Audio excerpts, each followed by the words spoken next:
All right. There it is. We are live. We are live. Good morning, good afternoon, good evening, everybody. Hello. How's everybody doing? Happy Friday. As you can see, I have Gia. Gia is also here today. She decided to make an appearance. Hello. Hello. Say hi. Say hi, Gia. Say hi. You guys can probably barely see her. Oh, there she is. She's saying hello, everybody. Yes. A cat. Say hi, mama. Say hi. Well, she's been here a while. I will say she's been here for about 10 minutes. So she might hang out with us. Who knows how long? Possibly the whole live stream. Yeah. So, how's everybody doing? How is everybody doing? I hope everyone's doing well today. Happy Friday. Thank you all for being here. Um Yeah, thank you all for being here. Hello, Cosmo Bear, Vicnoid, Emily. Hello, Julie, Claire. Just scrolling through, saying hi to everybody. Who else is here? Who else is here? Julia. We have Shelly. Hello, Macker. Horse Gone Wild. How are you doing? Sandy. How's everybody? Tammy Bates. Thank you all for being here. Thank you to my moderators for being here as well, moderating our chat. We are going to be putting together the timeline. Thank you all so much for everybody who has been adding any information, basically any key details that you have that we can put on the calendar. Thank you for letting us know and for putting that in the community dashboard. I've gone ahead and added a lot of it to the calendar so that we can start looking through it. But today we're going to be looking through Chris Watts's text messages. As you can see here, I went ahead and organized every single text message that was found in the discovery, and I even dated them so that we know exactly when these text messages were coming in, when Chris Watts was talking to these people, and to see if there's any pattern or anything that stands out that we can, who knows, piece together. Maybe once we see it in the calendar, it'll start to make sense to all of us. So here it is. We have tons of text messages. The first one's coming in from Trent Bolt back in 2017. And then we have coworkers, friends, which I will need everybody's help. If you know who these text messages came from, greatly appreciated from everybody. And then we also have all the text messages from Chris Watts to Nicole Kessinger, the ones that were deleted, of course, and the ones that she tried to hide from Kevin Kovac. Oh my God. Those are so old, she says. I have text messages, but they're so old. Can you believe it? How old they are? Yeah, I texted him back in ancient Mesopotamia times. I can't even screenshot it, honestly, because it's written in stone. Yeah, it's actually the Code of Hammurabi. Have you heard of that, Kevin? Yes. Ancient Mesopotamia times. Sorry, can't screenshot it. She made every excuse under the sun to not give any of these text messages to Kevin Kovac. How old? These were 6 months ago, by the way, or sorry, 6 weeks. These text messages were 6 weeks prior, and she's calling them old. But anyway, we have those text messages as well. We have Cody Roberts and Christina with Shan'ann's friend, the realtor. We also have some text messages from Kelly, also Shan'ann's friend. And then we have the love cards. We have Nicole Kessinger's calls and the photos. So we are going to try to put all of these, at least as many as we can, into the calendar today. That is what we're going to do so that we can see how all of this started and how it became what it was. All very fast, by the way, as we already know. So we are going to look at the calendar. Here it is, calendar time. Here it is. All right. So, talking to a few of you, we were able to put a lot of these things together here. I'm going to go ahead and just make them a little bit smaller so we can see. But yeah, we added a lot of things onto our calendar here. We were able to add, a few of you gave me some new information, like, for example, there was the baseball game. Oh, that's right. One of you gave us the info that Chris Watts canceled his Facebook account. Was this on Wednesday the 8th? Do we know about this? Does anybody know when Chris Watts canceled his Facebook account?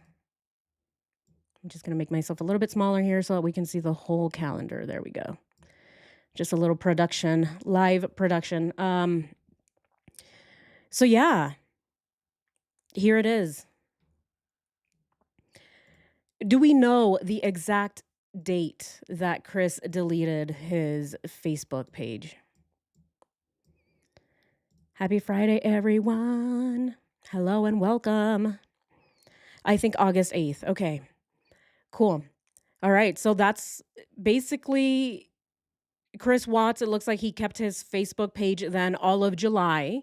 So all while Shan'ann was gone, and then he decided to delete it on August 8th. So right before Shan'ann left for her second work trip. So it's around the time, really, that Chris had already known that he was going to annihilate his family. He was already planning this. I mean, we already know that, especially with the to whom letter that he wrote. To whom it may concern. If somebody hurt me, please look into my wife. Sincerely, Christopher Watts. What an idiot. Who leaves a message like that? Could you imagine seeing a message like that? Oh, somebody hurt me. Please look into my wife. Whomever this may concern. I don't know. Whoever finds it. If it concerns you, please let the police know, I guess. What an idiot. And then we have very early on, we have the San Diego trip. And then at the very bottom, we have, this is another one. Thank you, Cosmo Bear. We added Nicole Kessinger and Chris Watts' first Twister dates. It looks like they spent the entire first 3 days that Shan'ann was gone together. This is really when we start seeing that text message that came in that said, I'm addicted to you. Or, oh, sleeping next to your warm body is not going to be fun. That's because he was sleeping next to her warm body for only 2 days prior.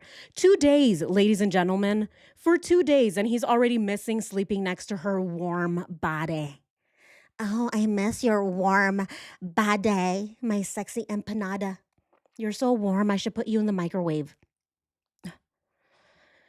That's how quickly it went. So let's go ahead and start adding the things that we can, shall we? Let's go ahead and start with the month of June. The month of June. What are we going to add for the month of June? Let's go ahead and add the very first card, the love card that Chris Watts gave to Nicole Kessinger. Because this card actually came in. Look at that. It came in on July 30th. That's how quickly he was already sending her love cards. The month later, they met in June, and by July, he was already sending her love cards. How insane. This man is desperate, very, very clearly desperate.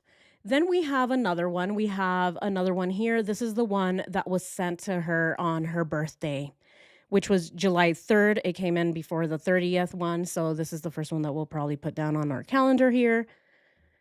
And that's the other one that came in. And then we have another one that came in on the 30th, same one. So the 30th. It looks like it's probably the same love card. But let's go ahead and plug this one into the calendar, shall we? This one came in on July 3rd. That's when he gave it to her. And it says, a year of stuff you love to do and brand new dreams to make come true. One that brings you smiles and laughter and fills your heart with love long after. A million moments day by day that simply take your breath away. Have a happy birthday, as wonderful as you are. It's a beautiful poem, except Chris didn't write that. That's part of the card. This is what he wrote, though. Hey, girl. This sums up you. Big things will happen this year. Dreams will come true. That smile.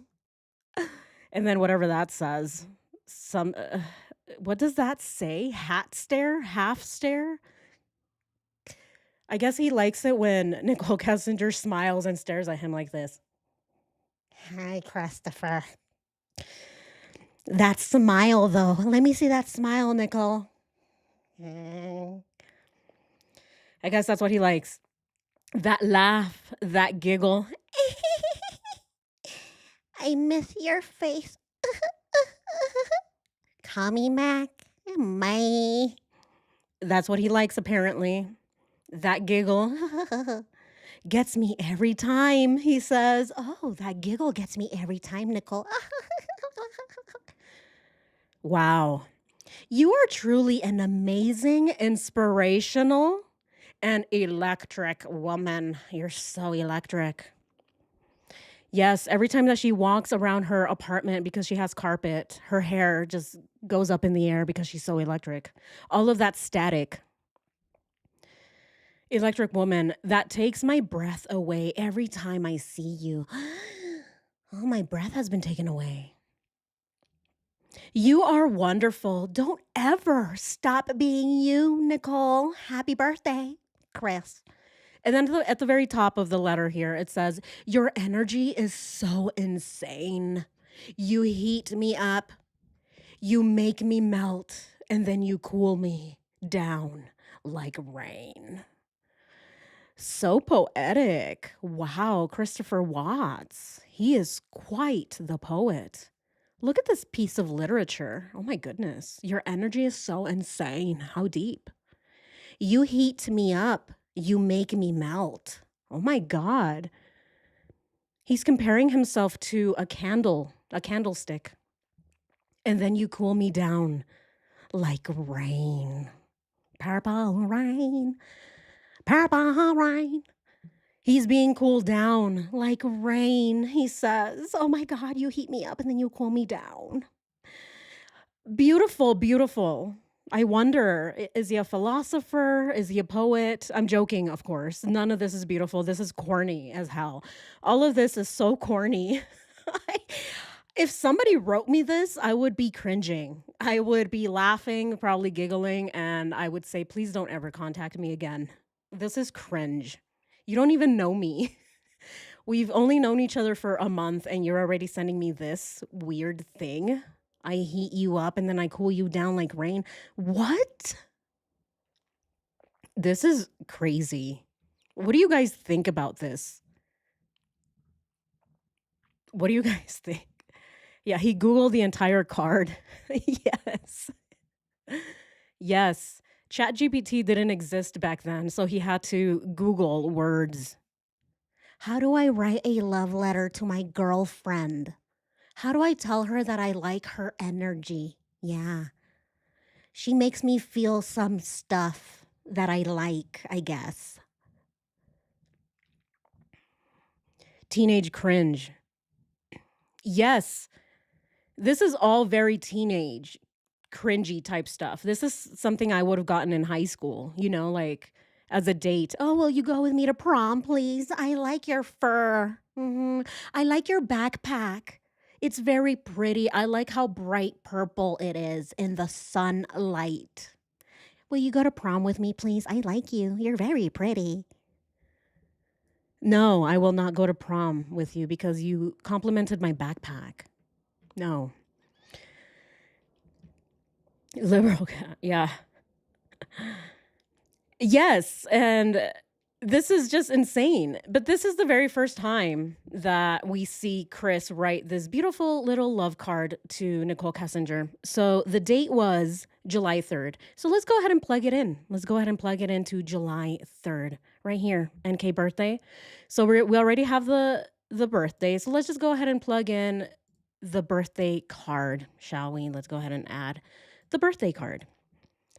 So this is going to be the first love card that we have from Chris. First love card. And of course, I'm going to put it in orange because that's the color that I chose for Chris. because them together, they're a red flag, but then Chris alone, he's just orange. I don't know. It's sad. I do like the color orange, but I couldn't figure out another color for him. I wanted beige, but they don't have that color. So first love card, and look at this. They spent the night together. It was Nicole Kessinger's birthday. The whole month, or I'm sorry, the weekend prior, it looks like Nicole was actually out of town. Sorry, I have Gia cleaning herself and she keeps bumping into the microphone. But can you guys see this? Can you guys see this okay? Or do I need to make it smaller so you guys can see it better? Here, let me just go ahead and do this so you guys can see it better. There we go. There we go. Okay, where was I? Right here. Okay, so Nicole Kessinger was out of town. She came back, and then now they're back together on Tuesday on her birthday. What orange? Yes, orange is for prison. I love it. Yes. Oh, that's perfect. Yeah. Orange is the color for Chris because he's in an orange jumpsuit. I love it. Yes, orange is a new idiot right here. Orange is a new potato head. What else do we want to call it? But yeah, that was that. So this letter, right? This love letter, that's the first one that we wrote down, and that in its original form was actually this one, right? It says wishing you a happy birthday with all the candles. Look. Oh, he compared himself to the candles. You heat me up and you melt me, and then you cool me down like rain. Oh. What kind of rain? Lava, maybe? But here he is. This was the very first love letter. Oh, how lovely, right? Oh my gosh, so romantic. All right, let's move to the other one, shall we? Let's go ahead and move to the other love letter. The other one is this one. Was on the 30th. So same month, later on in the month, towards the end. And look at what it says. Nikki. It says at the top. But the actual card itself says a nod, a grin, a cuddle, a hug, a word, a wish, a whisper, a toast, a sigh, a hum, a nuzzle, a tug. Love in the little things matter the most. Thanks for every one of them, says Christopher Watts, the family annihilator. The one who talked about relationship advice. This is exactly what he talks about. If you haven't seen that video yet, this is exactly what Chris Watts talked about. He talked about just the little things. Oh, people love each other. Just notice the little laughs and the giggles and the stares, the smile, he says. This is everything that he believed, except he didn't believe it for himself. He believed it only when it was related to Nicole Kessinger. This is crazy. Yeah, a tug. Yeah. What are they playing? Tug of War. So now they're playing Twister and Tug of War. Wow. These two love to play games. Wow. And then Chris Watts writes, Nikki, when I'm around you, I can feel peace in the atmosphere. I can't resist the feel. You put me on another level. You bring me right back down to earth. You keep my engine roaring when your pedals push what? Oh, you keep my engine roaring when you're pushing on the pedal. Push on the pedal, Nicole. You keep my engine roaring when you're pushing on the pedal. What in the world? Oh my God. You bring me right back down to earth. Love, Chris. This is very ill. This is very gross. I feel like everything he's talking about here is really just how she makes him feel when they're having Twister time. That's really all I'm getting from Chris here. None of this is actually any real feelings that he has for Nicole. All of it sounds like it's just him being lustful as always. You keep my engine roaring when pushing on the pedal. That's kind of gross. A nuzzle, a tug. What are you tugging on? I can't resist the feel. You put me on another level. What level is that? Annihilation? Wow. Look, the love is in the little things, right? Love is in the little things. That's what should matter the most. Except he didn't actually take his own advice. He didn't take his own advice at all when it came to his actual family. Here's another one. He wrote it the same day. Same day. We have this one on the 30th. Nikki. Wow, he says. Can you see that? All right, there we go. Where do I even start? The first day I saw you, you took my breath away. The first day I had the guts to talk to you, I got lost in those stunning green eyes. The first day we hung out in the park, we kissed. I knew I had met the most amazing, unique, and electric woman ever. What's up with the word electric? He keeps talking about electricity. We have had a lot of firsts together, Nikki. And I want to keep having them with you. All night till the sun comes back. I wanna love, wanna love, wanna love you like that. Love, Chris Watts. Oh, there's more. Sorry, there was more down here. The day we hung out in the park together, I knew I was addicted, he says. The first time we kissed, I knew I had met the most amazing and electric woman.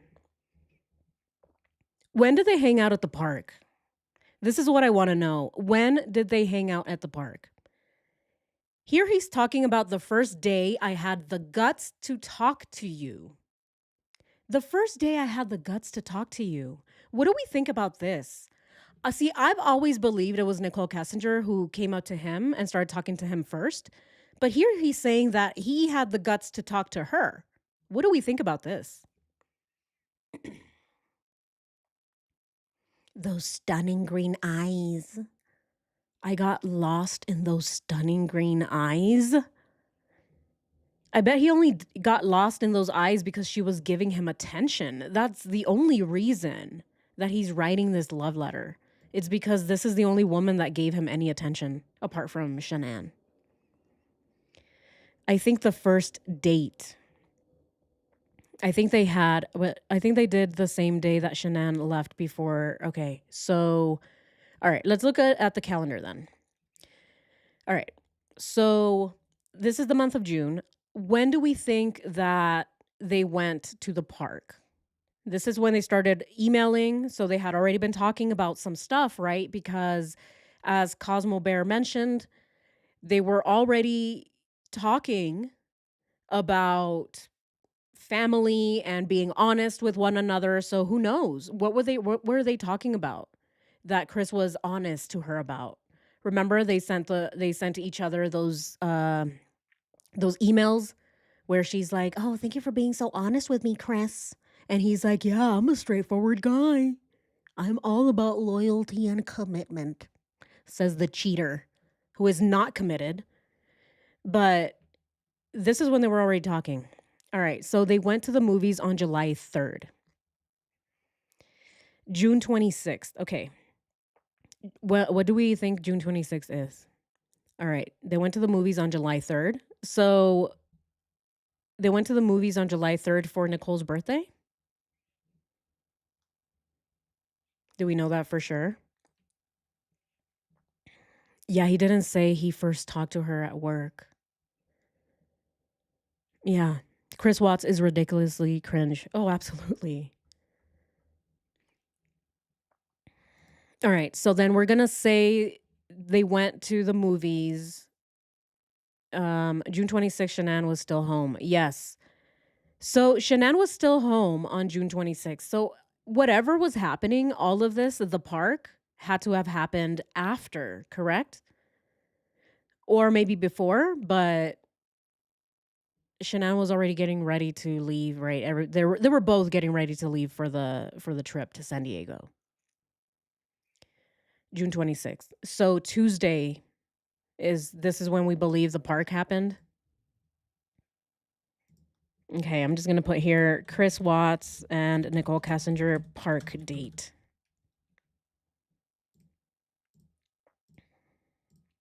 Okay. All right, June. Okay, so we have their park date as June the 26th. We're also going to assume that's the first time they kissed, right? They kissed at the park because Chris just said it in his ridiculous little love letter here. When they were at the park, I knew I was addicted. Wow. They were at the park and he was addicted? How was he addicted so quickly? They were feeding the squirrels. I'm so addicted, Nicole. I love the way that you feed nuts to the squirrel. Oh my God. I love the way that you hold them in your hands. I'm addicted. What was he addicted to? They were at the park hanging out, talking for the first time ever, and he's addicted? What? I'm in love. I knew I was addicted to an electric woman. I love the way you feed the squirrels and them ducks and them chickens. He's so ridiculous. But here we are. So, first date. Look at this. It was 2 weeks. Their first email that we have, and then a week later, who knows what they were talking about. And then Tuesday, 2 weeks later, they went out to the park and made out. And they're addicted to each other already. They're like children. They're acting like high school kids. This is so gross. It's kind of pathetic. Don't ruin squirrels now, Roxy. Sorry, guys. I know. I'm like ruining all of the animals for us, all the foods. We're all just going to end up starving ourselves. None of us are going to eat. We're never going to go out. We can't look at trees anymore because we hate them. Oh my God, that tree. We hate the squirrels now. Has anybody even been to the Lazy Dog? God. We're all boycotting the Lazy Dog for no reason. No, Lazy Dog, it's not that we don't like your food. It's just that these two went to your restaurant. I'm sorry. What can we do about it? But hey, here we are. I think they met way before. This is the question of a lifetime. We don't know when they met. However, I have a theory. I don't know if many of you will agree with this, but looking through these text messages and having put them together in order, I think we kind of see something kind of pop up. And this is just me. Again, bye, Cosmo Bear. See you soon. Thanks for joining. And thanks for all of the info.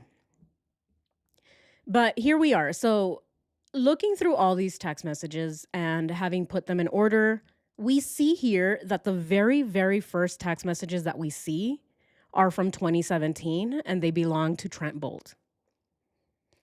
What do we know about Trent Bolt? Is he related to Nicole Kessinger? Is he Nicole Kessinger's friend? How are Trent Bolt and Nicole Kessinger, how do they know each other?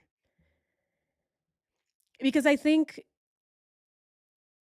knowing what Trent Bolt is to Nicole Kessinger will give us a better idea of how Nicole Kessinger met Chris Watts. I have no idea. I have no clue where Trent Bolt came from. Okay, Trent Bolt is Danielle's cousin. Perfect. Okay. So Trent Bolt is Danielle's cousin. Danielle is Nicole Kessinger's friend. Okay. Is it possible? Is it possible? This is just something that came up in my head as I was putting these things together. Is it possible that these text messages are real? They were sent in June of 2017. And as we know from Chris's own relationship speech, he was never committed to anybody. Who knows? He was probably already on dating apps while he was giving that speech. Is it possible that Chris Watts is bisexual or he has some, who knows? Who really cares about his sexuality? But he might be bisexual. He might be into guys as well. So he was texting Trent Bolt. by the way that we see that his texts come through and the way that Chris texts, these actually do sound like Chris Watts.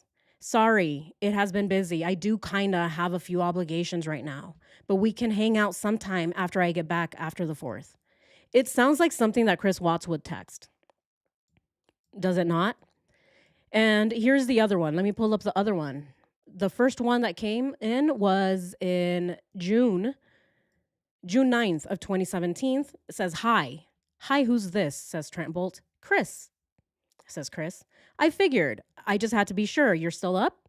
I would have, if I would have known you were up, I would have, brought a movie over, or you could have came here and I'd make you grilled cheese or something, LOL. Yeah, about to hit the hay," he says. And then he says, "I figured I'm getting tired. Text me in the morning for a time you want to meet, and I'll definitely be there. Really excited to hang out with you and visit with you. Can't wait to see your cute face and actually talk to you in person. Let me know when you wake up." What do we think? This really sounds like Chris was talking to other people, whether he was talking to guys or other girls. Who really knows? Chris sounds like he's a confused person. He never really committed to anybody. He never loved anybody. I think he was probably confused in his own life and even his own sexuality. He probably, I don't know, he was probably just trying to figure stuff out for himself. And he's talking to other people. And here he is talking to Trent Bolt, June of 2017. And if Trent Bolt is related to Danielle, Danielle is going to find out about it and tell Nicole Kessinger. And then obviously Nicole Kessinger is going to be like, "Oh, who is Trent dating? Who is he talking to? Oh, Chris Watts? Oh, I wonder who that is." And then she goes ahead and Googles him September 3rd of 2017. Is it possible that this is actually how Nicole Kessinger found out about Chris Watts? Because he was talking to Trent Bolt, Danielle's cousin. They were talking on a dating app. I don't actually believe that Chris Watts actually met Trent Bolt. It doesn't really seem or sound like they ever met up. But it's possible that he was maybe even just entertaining the idea because he was bored. Who knows? Chris is bored. He's in a relationship. We already know what he feels about relationships, right? So who knows? Maybe he was just entertaining it. I don't think that anything actually happened. And if it did, who cares? But again, is it possible that this is how they met? Nicole Kessinger found out about Chris Watts when she found out that Danielle's cousin was dating this guy. Narcissists can swing both ways for supply. I totally agree that Shan'ann was the target. Get Chris to get Shan'ann. All right. So a lot of you still believe that Shan'ann was the target. September 17th, Shan'ann was working for the Children's Hospital and they had an event, and that is where Nicole was when she saw Shan'ann and Chris. Yeah, we have the theories about the Children's Hospital. We have the theories about the gym. We also have a theory about some type of working out event or something. That's probably where they met. But I mean, I don't know.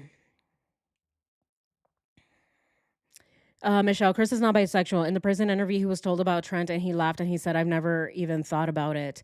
Yeah, it's actually because of the prison interview that I think that he was bisexual, because it's the way that he says it. And it's the way that Chris lies. I can tell that Chris is lying even just through his voice. I don't even have to see his behavior. I can tell that Chris is lying through his voice. And he is asked about Trent Bolt. And the way that he answers the question about Trent Bolt actually sounds not all that convincing to me. Especially when Coder tells him, "Oh, it's the guy. I don't think you would forget him. He has really big lips." And you can just hear Chris,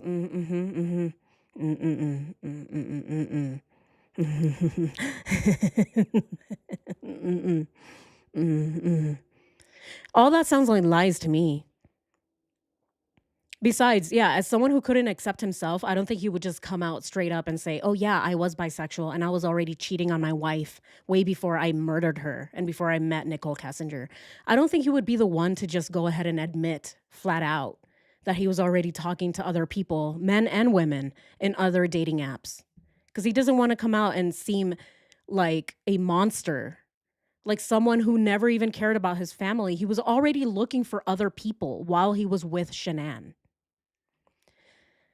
But anyway, the only reason I came up with this theory is because we have actual text messages and we have a timeline here. We have June 17, and then we have searched items for 2017. We have August 3rd is when Chris was Googled, and then January 7th is when Shan'ann was Googled by Nicole Kessinger.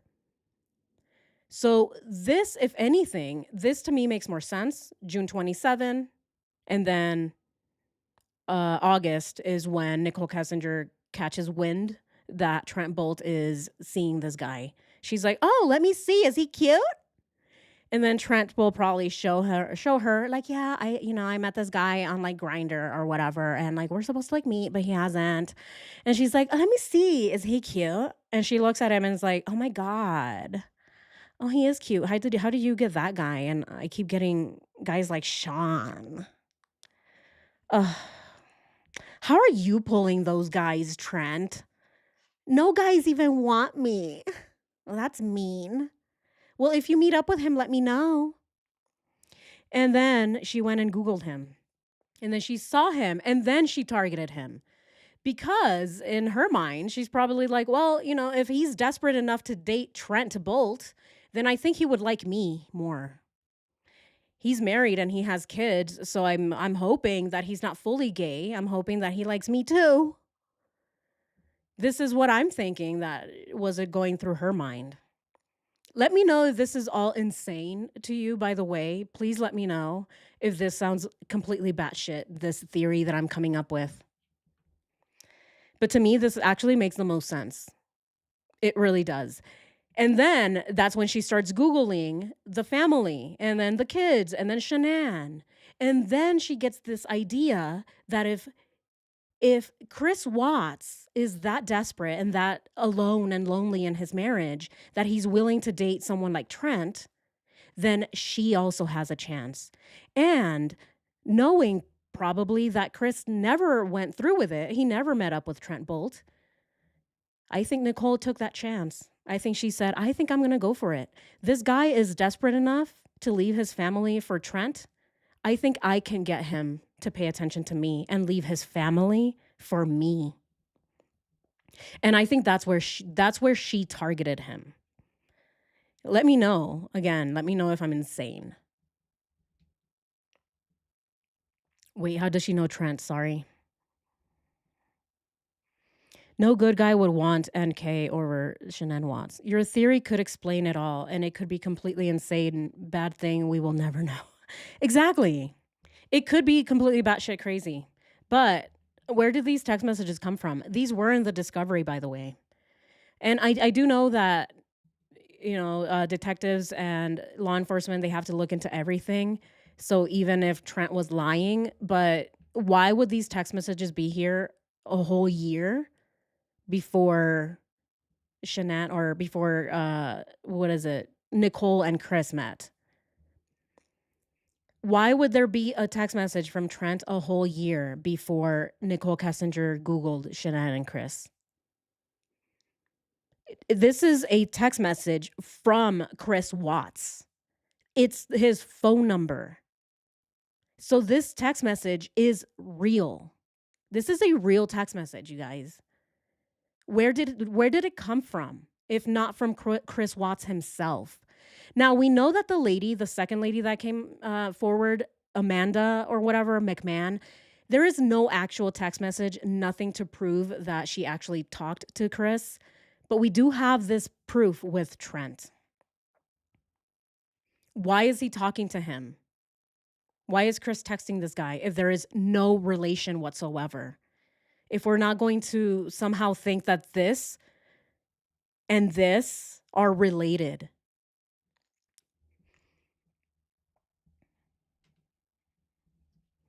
Yeah, she wanted to be Shan'ann. I agree. I agree. Trent Bolt, a great dancer name. Wait, how does she know Trent? Oh, sorry. Yeah, the answer. So the answer to that is that Trent is Danielle's cousin. Danielle is Nicole Kessinger's friend. Trent said they met in Chris's truck with the girls in the back. That couldn't happen due to Anadarko having computers in the truck gathering data. Yes, and to your point, I do believe that everything that Trent told the police was absolute bullshit. I do think he lied. All of that was a lie. I do believe that. The text messages are not lies. I do believe that Chris contacted Trent Bolt because he was probably bored and he was interested in doing something, but he never went through with it. So Trent never actually met Chris.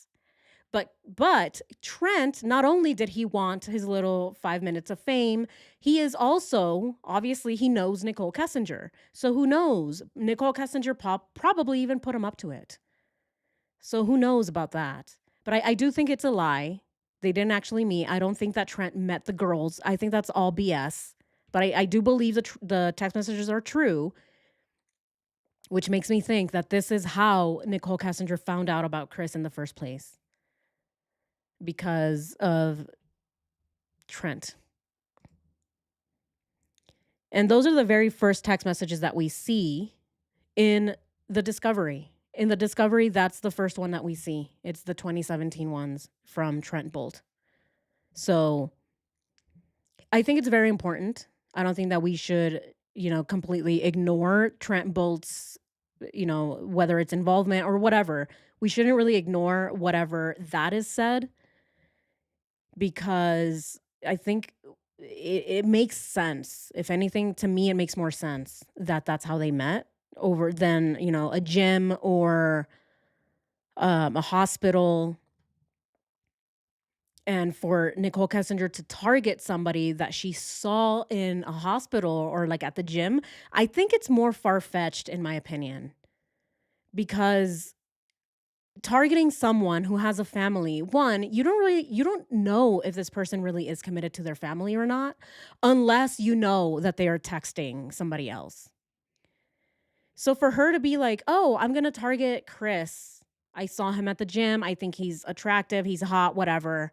She, Googles him, sees him on Facebook, and then she's like, oh, I'm going to make him not love his family anymore. I think that's harder. But if she knew for a fact, if she already knew that Chris was not into his family because he's already talking to other people on dating apps, then I think that would make her more interested in going after him. This would want to make her target him even more, because there is actually a chance that she can get to him because he's already displaying signs of infidelity. So that to me makes more sense. But you guys let me know, right? This is just how I rationalize things. It makes the most sense to me. Because I've been looking at other ways that Nicole possibly met him, and it just doesn't really make sense to me that they met somewhere else and that she targeted him just based off what looks. Chris is he's not even attractive. It's not like he is this amazing, Prince Charming. He's so smart. Oh my God, I gotta have him. No, he's just like this random guy with, balding sideburns. Like, why would someone go out of their way to target a dumpy looking guy like Chris? He's so stupid looking. I don't think so, unless this guy was already like, no, I don't want my family. And Nicole's desperate enough to say, yeah, I'm going to go after that guy. I'm going to go after this guy because he's going after the big lip guy with Trent. I'm better looking than him. I'm pretty sure I can get him to like me. That's what I think. But that's my new theory. I will keep going. Yes, balding sideburns. I will keep going down the rabbit hole, though. And as I've seen before, the more I look into it, my mind changes, right? Sometimes I believe one thing, and then we find out that that's impossible or it couldn't happen that way, and then we change our theory. But for now, At least for me, you don't all have to agree, but for me, I'm gonna go ahead and go with the theory that that is how they met. I do believe that Chris was probably going both ways because he doesn't know himself. He doesn't know who he is. Think about it. This is a man who grew up in that family dynamic, okay? With Cindy, with Ronnie, with sister Jamie. He was the youngest of everybody in that family. He's the youngest boy. He grew up very repressed, I think. He didn't know who he was. So I think it makes sense to me that he would want to go out and meet other people, even, guys, girls, whatever. But okay, let's go ahead and add the things that we know here from Nicole Kessinger and Chris Watts. So let's go ahead and add on the 30th. On the 30th, we had the love letters, right? So we had love cards, Los. Love cards. There were 2 of them, right? So times 2. He gave her 2 cards. Can you believe that? On the day that Shan'ann left, he gave her 2 love cards. He's so desperate. Look at that. Look at this. Or sorry, the day that he flies out to North Carolina. He flies out to North Carolina and gives her 2 love cards. I'm not going to see you anymore, my love. I'm going to go fly out to North Carolina for 2 weeks. I'm going to miss you. Here are 2 love cards. Oh, a touch, a smile, a tug. I miss you. Right on. He didn't know himself at all. Yeah, he didn't. He didn't know himself. He didn't know who he was. He didn't even know what he liked. He didn't know what love was. And he didn't love himself. I don't think he found himself attractive, especially during that time. He found himself attractive once Nicole Kessinger told him he was attractive. But I think before that, he was incredibly, incredibly insecure of himself. But okay, let's move on to our next text messages. Now, in the order of discovery, here we are. So we went through the first ones, which were Trent Bolt. I think they're very important. You let me know if you think they are or they're not. It's up to you. I think that's how they met. So let's move on to the coworker. Now, let me know who this is. Is this Cody, or is this what's the other guy's name? We have Cody, right? Or Coy. Is it Cody? We have Troy McCoy. God, so many names. Coys and Troys and Codys and McTrodies. Who is this from?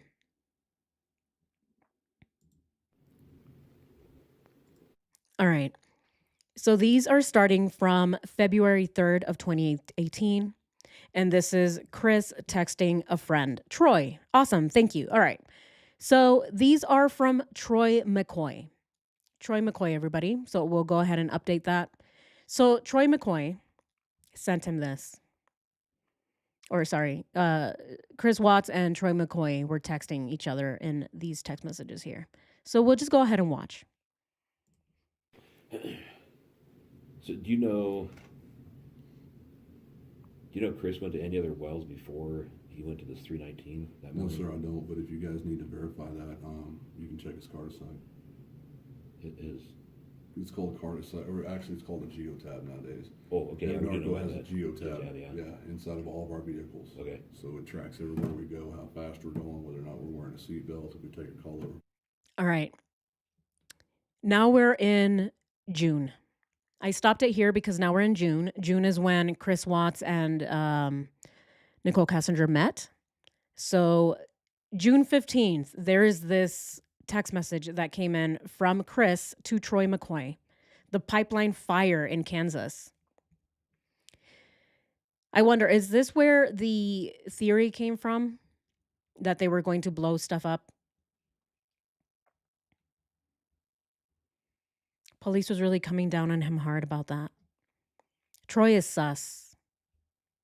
Troy going back to look about Survey. Interesting. I think Chris had become way too comfortable when they were separating. He got frustrated. that he couldn't snap his fingers to fix it, so he decided to try again. Why is that thing blowing up? Yeah, what's up with this? Is this where we got that theory from that they were gonna blow up Survey 319 because of this here? Because now we see that Troy replies, "Wow," 34 minutes later. When was the 15th? Here, let's look at this. Let's go ahead and pull them up side by side. Here it is. This is what I like to see here. All right, there it is. Okay, so now we see that we have a work email, and then on the 15th, so that Friday, that is when Chris sent this to his friend. So the pipeline, or yeah, the blowing up of the pipeline was that Friday after the email messages that they sent to each other.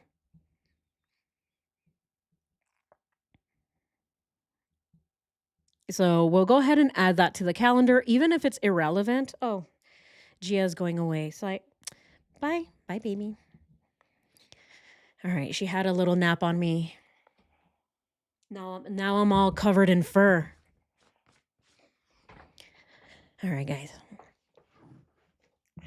It's fine. I feel warmer now. I have so much fur on my legs. I feel so much warmer. Okay, but oh no, what's happening? Okay. So here we have it. This is when Troy got that text message. All right. So Troy text what do we want to put? Explosion, right? Or fire. For Troy, I don't really know what color we want to use for Troy. Gray. All right, let's just use gray. All right. Okay, what else do we have here? Is it June? Let's see. Is this June? BC or AD? It was so long ago. These text messages are so old. The calendar doesn't go back that far, Kevin. No, it doesn't. It was year 1. Do you even remember that? No. No, Gia left already.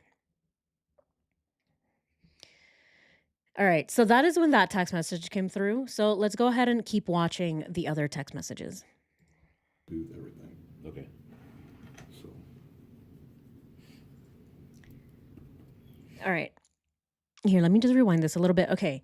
Here we see on the 18th, it says, awesome. So glad to hear that. Take as much time as you need, man. No turn-ons until Friday. Okay, so he's talking, he seems pretty chill, right? He's like, yeah, no problem, ma'am.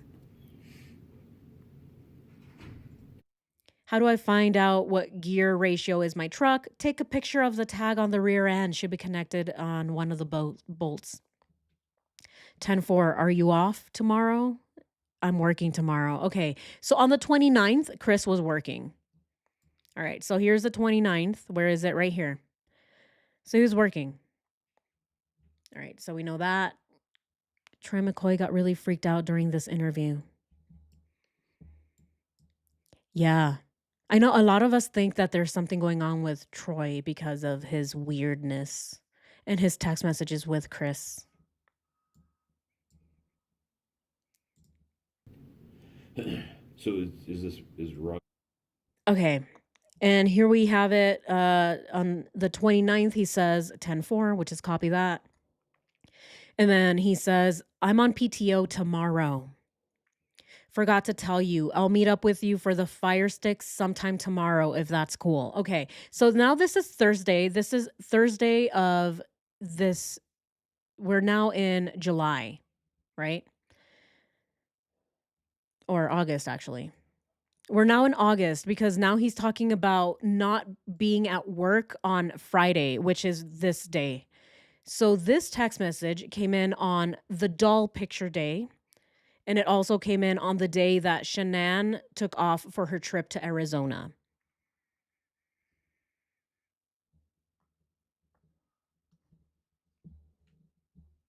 Troy's super shady. Is Troy the one that Chris Watts got the fire stick from? Yes. Yeah, so this text is on this day. So he's letting him know, Chris is letting Troy know on Thursday that he's going to be off on Friday the 10th. And then they both meet up on Friday the 10th and they meet up to pick up the fire stick. All right, so that's what they're saying here. Sometime tomorrow, if that's cool. Yes, sir, that's fine, says Troy McCoy. Let's continue. Rogan. Okay, here it is. On Friday, don't let Robbie steal your thunder, Chris says. What time do you want to meet up for the fire stick? Whenever, buddy. This is already 2 p.m. And then at 2:33, what area are you going to be close by to when you leave? And he says 44. Also, do you think? Well, I will start heading that way now. When you leave, call me so I know where at. And then Friday, so here we have it, at 3 p.m. is when they met up here, parked next to the orange 50 or whatever. Thanks again, man. I appreciate it, Chris says. So at 4:22 p.m., they had already picked up the fire stick on Friday. So on this day, they had already picked up the fire stick. And then it says, yeah, no problem. Quick question. How do I find SOPs? I found it. And then Chris is like, seriously? I am sorry. God, I've been trying to get Pulse secured to load up. Okay. So this is where I like to do this. This is the rabbit hole that I like to go down. This is what I do on my own when I'm not making videos or doing the live streams. I'll look at something like this. I'll see the day that it was sent, and then I'll look at Nicole Kessinger's text messages and her calls. I'm sorry. So I'll look at her calls. So this was on August 10th, right? This is August 10th. So August, Friday 10th at 4:22, the exchange had already happened. Okay. So now let's go ahead and look at Nicole Kessinger's phone records. Let's look at it for August 10th. Right here. All right. August 10th. What time was it picked up? It was picked up at 4:22. All right. So let's look at 4:22. All right. Nothing's going on 4:22. She calls him. So Nicole Kessinger calls Chris at 9 p.m. that day on Friday. The day that Chris took off, the day that he picked up the fire stick.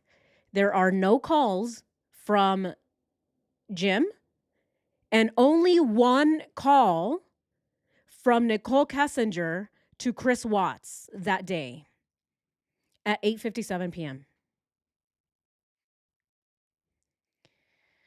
Okay. Is it possible that the hole was dug up this day? This is why when we look at all of the records and we combine everything and we put it together in a calendar, we start to see some little things not to make sense, right? Danielle was with NK. This was the day that Danielle flew in, correct? On the 10th? Is that what we know?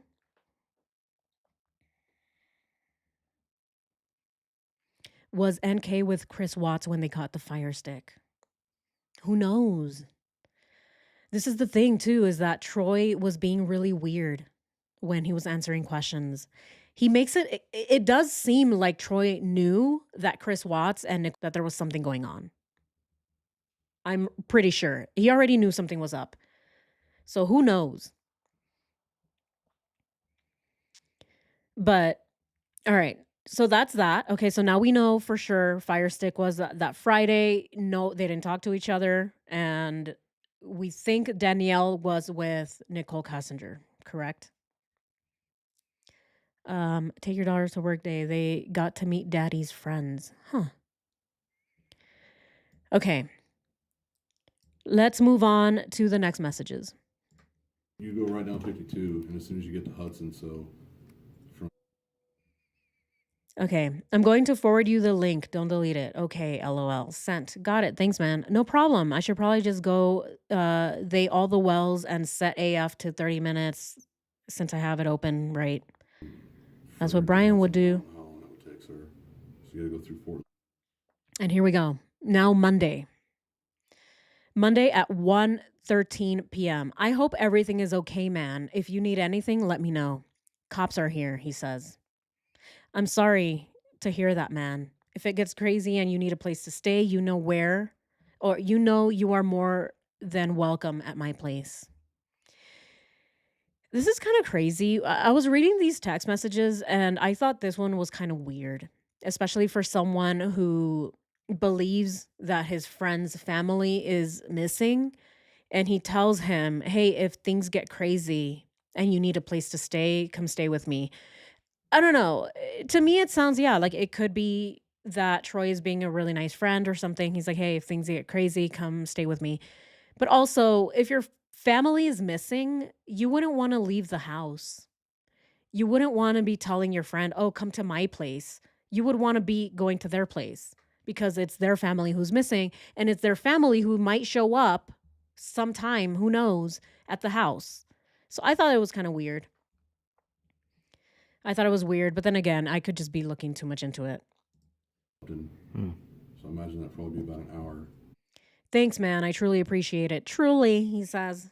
Hey, man, any news? Not trying to bother you. I know you are going through a lot. I am praying for you, man. No news, man. Police searched the entire house. And then Monday at 8:18, Where again, did you get to Hudson? sorry to hear that, man. I will keep praying for you guys that everybody is found and returned home safely. If you need anything, just let me know. Thanks, man. And then here we go. Um, it says yesterday, so who knows? Here, let's keep watching. And then, I don't know, from Hudson to Rogan. Hudson to Rogan on the interstate going. What really bothers me the most is how Chris responds to these text messages. His family is missing. His family is gone. And he says this has turned into a nightmare. Cops are here. None of it shows Chris actually being concerned for his family at all. And then here he says, Troy says, hey, sorry to bother you, but just wanted to make sure you were hanging in there, man. I hope you will have answers soon. Just want to let you know we are thinking of you and praying for you and your family. Like I have said before, if there is anything I can do, just let me know.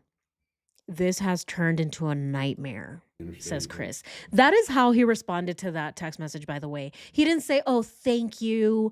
Oh my God, I'm still so worried. Thank you for being such a good friend. I'm so glad I can count on you. No, he's like, oh, this has turned into a nightmare. Oh my God. I just want to play sports, you guys. I just want to go to all the games. I don't want to have to deal with this. This is a nightmare. That's how he responded to a friend saying, oh man, my boom arm is being weak. But anyway, yeah, that's how he responded to a friend telling him, oh, I'm here for you. Oh my goodness. 5 miles an hour. And then he says, I'm truly sorry, man. Yeah, his family is a nightmare. I completely agree, Lisa Jones. That is how he's making it sound like. Yeah, my family is a nightmare. I can't believe they're gone. They've destroyed my whole day. Oh my God. I didn't get to meet with Nicole Kessinger today because my family went missing. That's how he sounds. This has turned into a nightmare. I'm truly sorry, man. A nightmare and a circus, dude. I just want them to come home running back through the door. I'm guessing everyone at work knows. Look at the way that he wrote this message. A nightmare and a circus. I just want them to come through the door. Right? The same lie that he has told everybody, the news, the detectives, the friends, the families, everyone that asks. I just want them to come barrel rush me.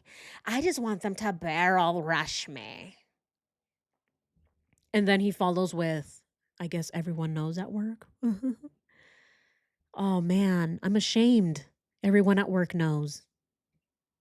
Yes, they know. It's all over Facebook, says Troy. You can usually make it to that rocket exit probably 25 minutes, 30.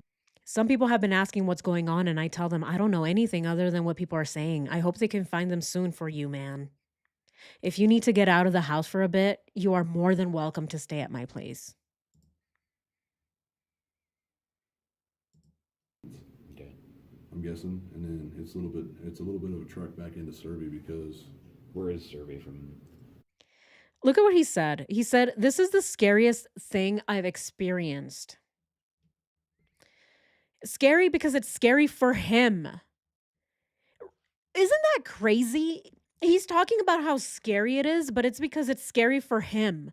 It's not a scary experience that his family is missing. It's scary that he's about to go to prison. He's about to get caught. Everyone's about to find out what he did to his family.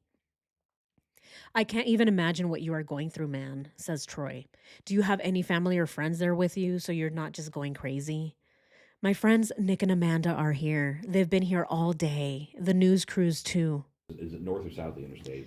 it would be So this is happening at 3:30 p.m. All right. So when we go back to the video and we see here that Chris texted Nicole at around, what was it, 2:44, right? That text message came in around this time. It was 2:44. So then these text messages at 3 p.m. are coming in at, let's see. So they're probably, yeah, so they're probably coming in around this time here. So this one was at 3. So he's texting his friend Troy at around this time here. What is your name? Sandra? Can you spell your last name for me?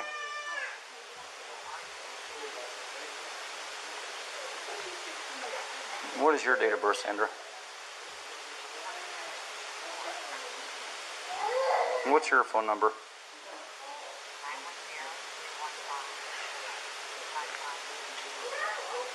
Okay. So how would you describe their relationship recently? So we can't see Chris sending these text messages, but this is around the same time that it's happening. Where is he right now? I think he's inside the house. Hers.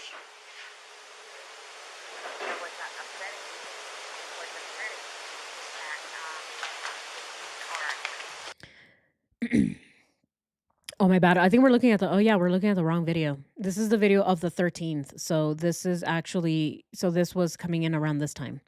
That's where he's saying cops are here. And then on Monday, yeah, so then at 2:42, so that was around this time that he's texting his friend as well. So at 2:42, Chris got the text message from Troy saying, "I'm sorry to hear that, man. If it gets crazy and you need a place to stay, you can stay with me." And then he says, "I truly appreciate it." So he's texting his friend at around this time. So when Chris is, messing with his phone and stuff, we're seeing him text his friend, Troy, and Nicole Kassinger. Appreciate your time. Showed up. So he'll probably want to talk to you. He'd probably, like I said, he might have you call like the bank and see if there's any kind of activity. Because if there was any sort of action out there, his camera's I up. would have got it. Like Right. we had issues the other week when people were stealing stuff out of like garages and stuff like that, and I had parked my truck I out had here. to park right here. Yeah, So you someone can see if I could anything see where someone tried to jimmy with a flathead screwdriver. Yeah, so this is around 2:41. So yeah, it's about the same time. So it coincides with the same time that he was watching himself in neighbor Nate's camera. He's texting his friend Troy and he's texting Nicole Kassinger.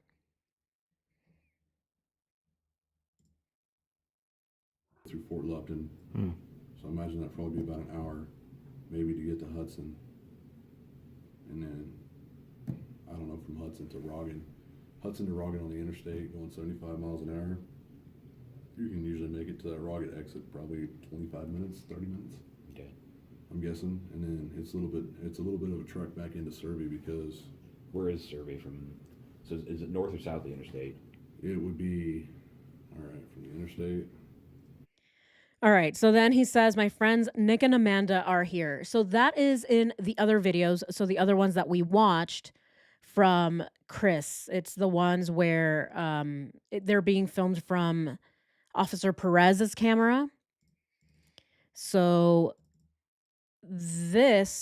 so now it's saying yesterday, right? So now it's this second day. So now it's on the 14th, right? So that is when we're seeing these text messages come in. So he's saying my friends Nick and Amanda are here. So then that is when his friends Nick and Amanda were here at the end of the day. So around here.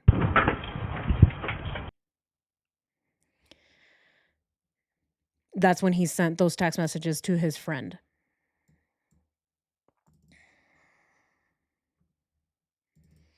And yeah, so it's right here too. So around the same time. Are good to go inside right now, the living room. It's pretty much wherever you feel comfortable doing the interview. I'm fine. If you want to go inside, that's fine. I'm fine anywhere. Chris, it's up to you. You get to dictate. That's kind of we want. I'm good right here. If Yeah. this is like good. Dog's there, but it's not off. Your house is not off limits. You already got the living room if you wanted to go inside. Is it like not the incline's gonna throw you off? I will Okay. be able to figure it out.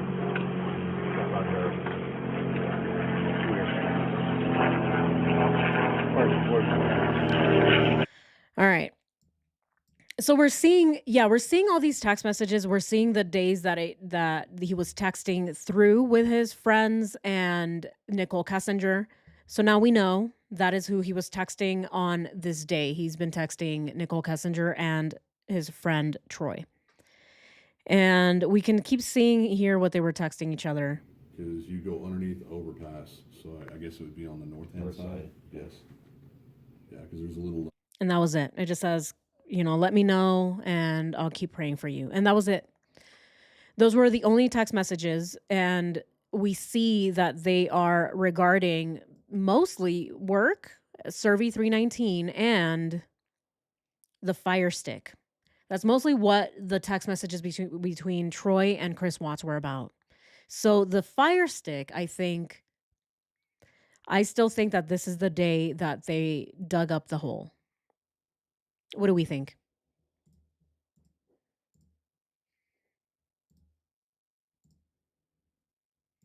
Do we think that the holes were dug that day?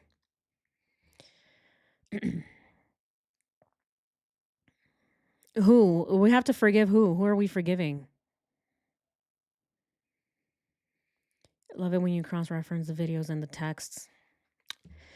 Yeah. I mean, it's the only way that I can make any sense of it. It really is, to get the same days of the texts as the videos and to try and follow how this was happening. Yeah, it's just the way that my brain works. Otherwise, nothing makes sense to me. But all right, let's go ahead and move on to the other text messages. Now, so we know, the 6-1 coworker, that is Troy. Let's go ahead and add Troy. That's his name. Troy McCoy. All right. And now we have the other text messages. Here, let's go ahead and pull up the other text messages. And it's going to be the ones from June 9th. And here we have them. These go way back to May 29th. Do we know which friend this is, you guys? It's these here. So do we know who these are from? Thanks, Tammy.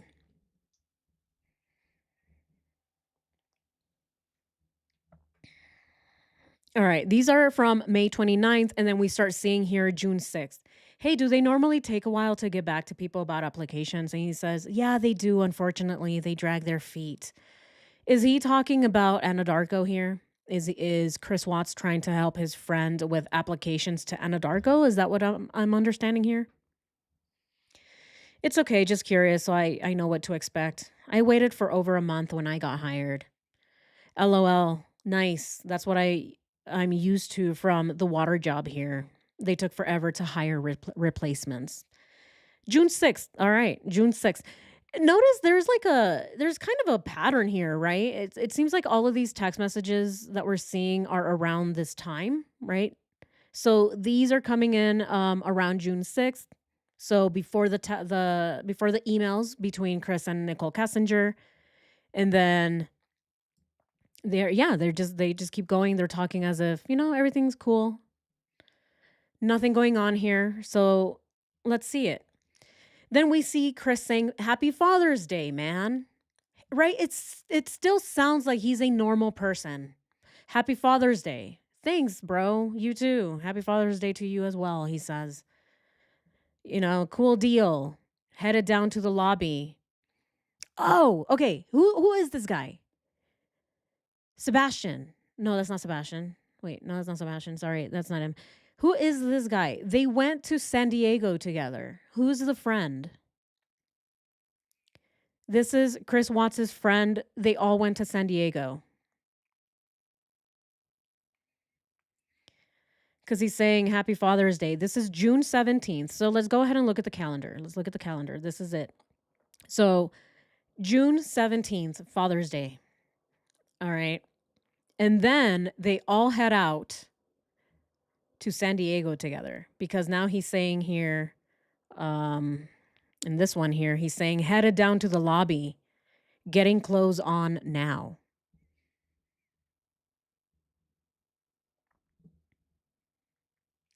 Chris Watts was employed by Tasman Contract prior to being hired with Anadarko. Do we know that for sure?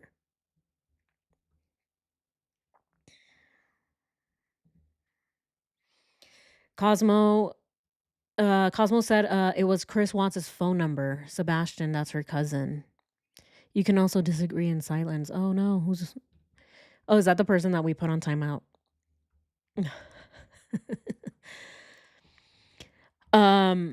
Mark, there we go. Thanks, Tammy. That's the name I was trying to come up with. Yes, I think it's Mark, right? So this is Mark, the childhood friend, the one that Cindy would call and complain to him about Shan'ann. This sounds like Mark. All right, perfect. So now we have it. This is Mark, you guys. Wait, Mark is a dad? Oh, he is, right? I think he is. Okay.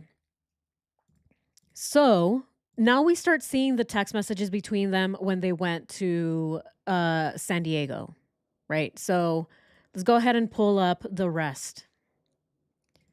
So we have here, there's this one too. Now he's saying, I'm in front of the building. I had to get Shan'ann ice, getting in the elevator.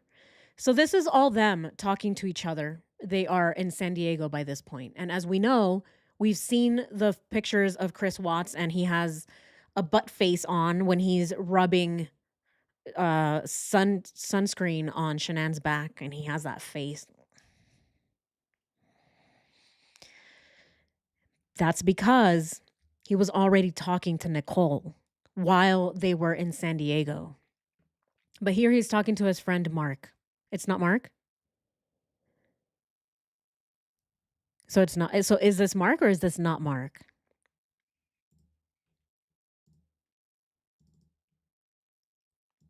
Yeah, let us know. Who is it? Is it Mark? Not Mark? Who was Mark married to?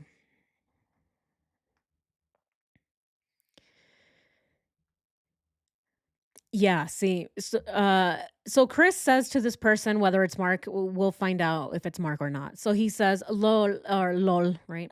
LOL. That's what happens when you run convention center steps. Hope your prenup is rock solid. I'm putting shoes on.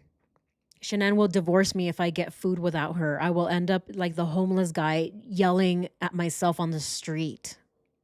Except he didn't end up like a homeless guy. He ended up with his little friend, Chucky. He's in a cell now eating mackerel and tuna mix.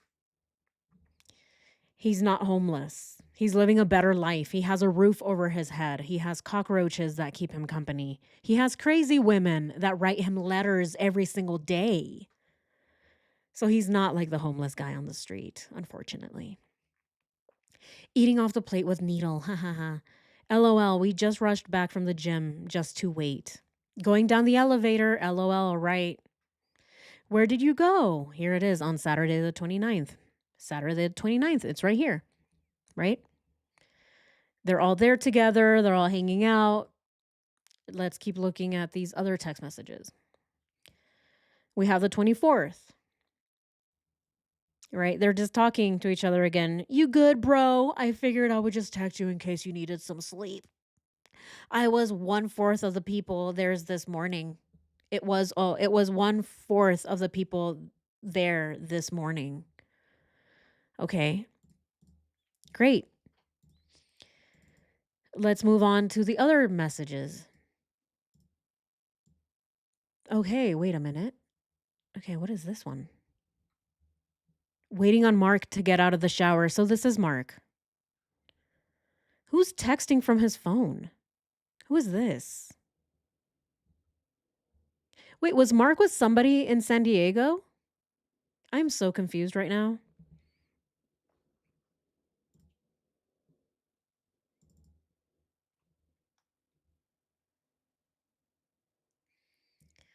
And then more here. So it's more about Mark. Right? So it's right here. Not even home yet. Holy crap, that escalated quickly. LOL, yeah. At least your AC works. Mark has it rough once he gets close to the desert. Troy. So Troy, McCoy, and Cody. Okay. So this is not Mark.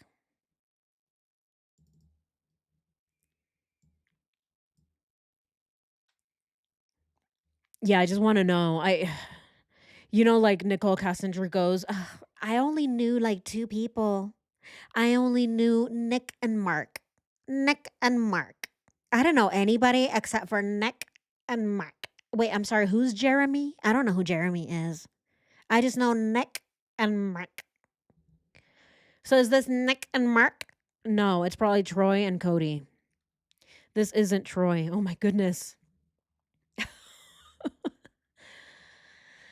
Okay, who is the mystery person?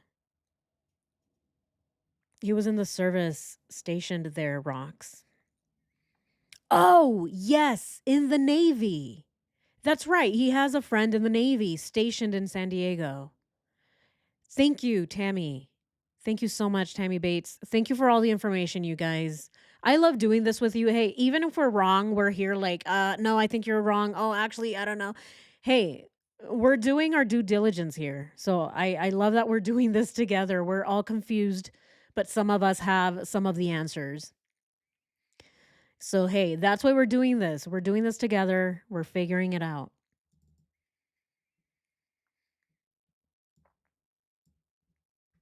Okay.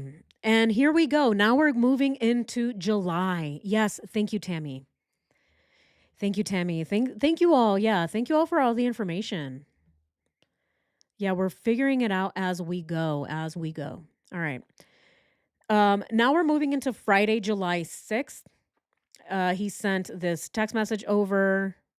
Boss, why should I hire you? Guy, I'll bend over forwards for you. Boss, I think you mean backwards? Guy, whatever you say, daddy. Boss, get the F out of my office. Chris sends the little laughing emojis. Oh my God, that's what I said to my friend Trent Bolt last year.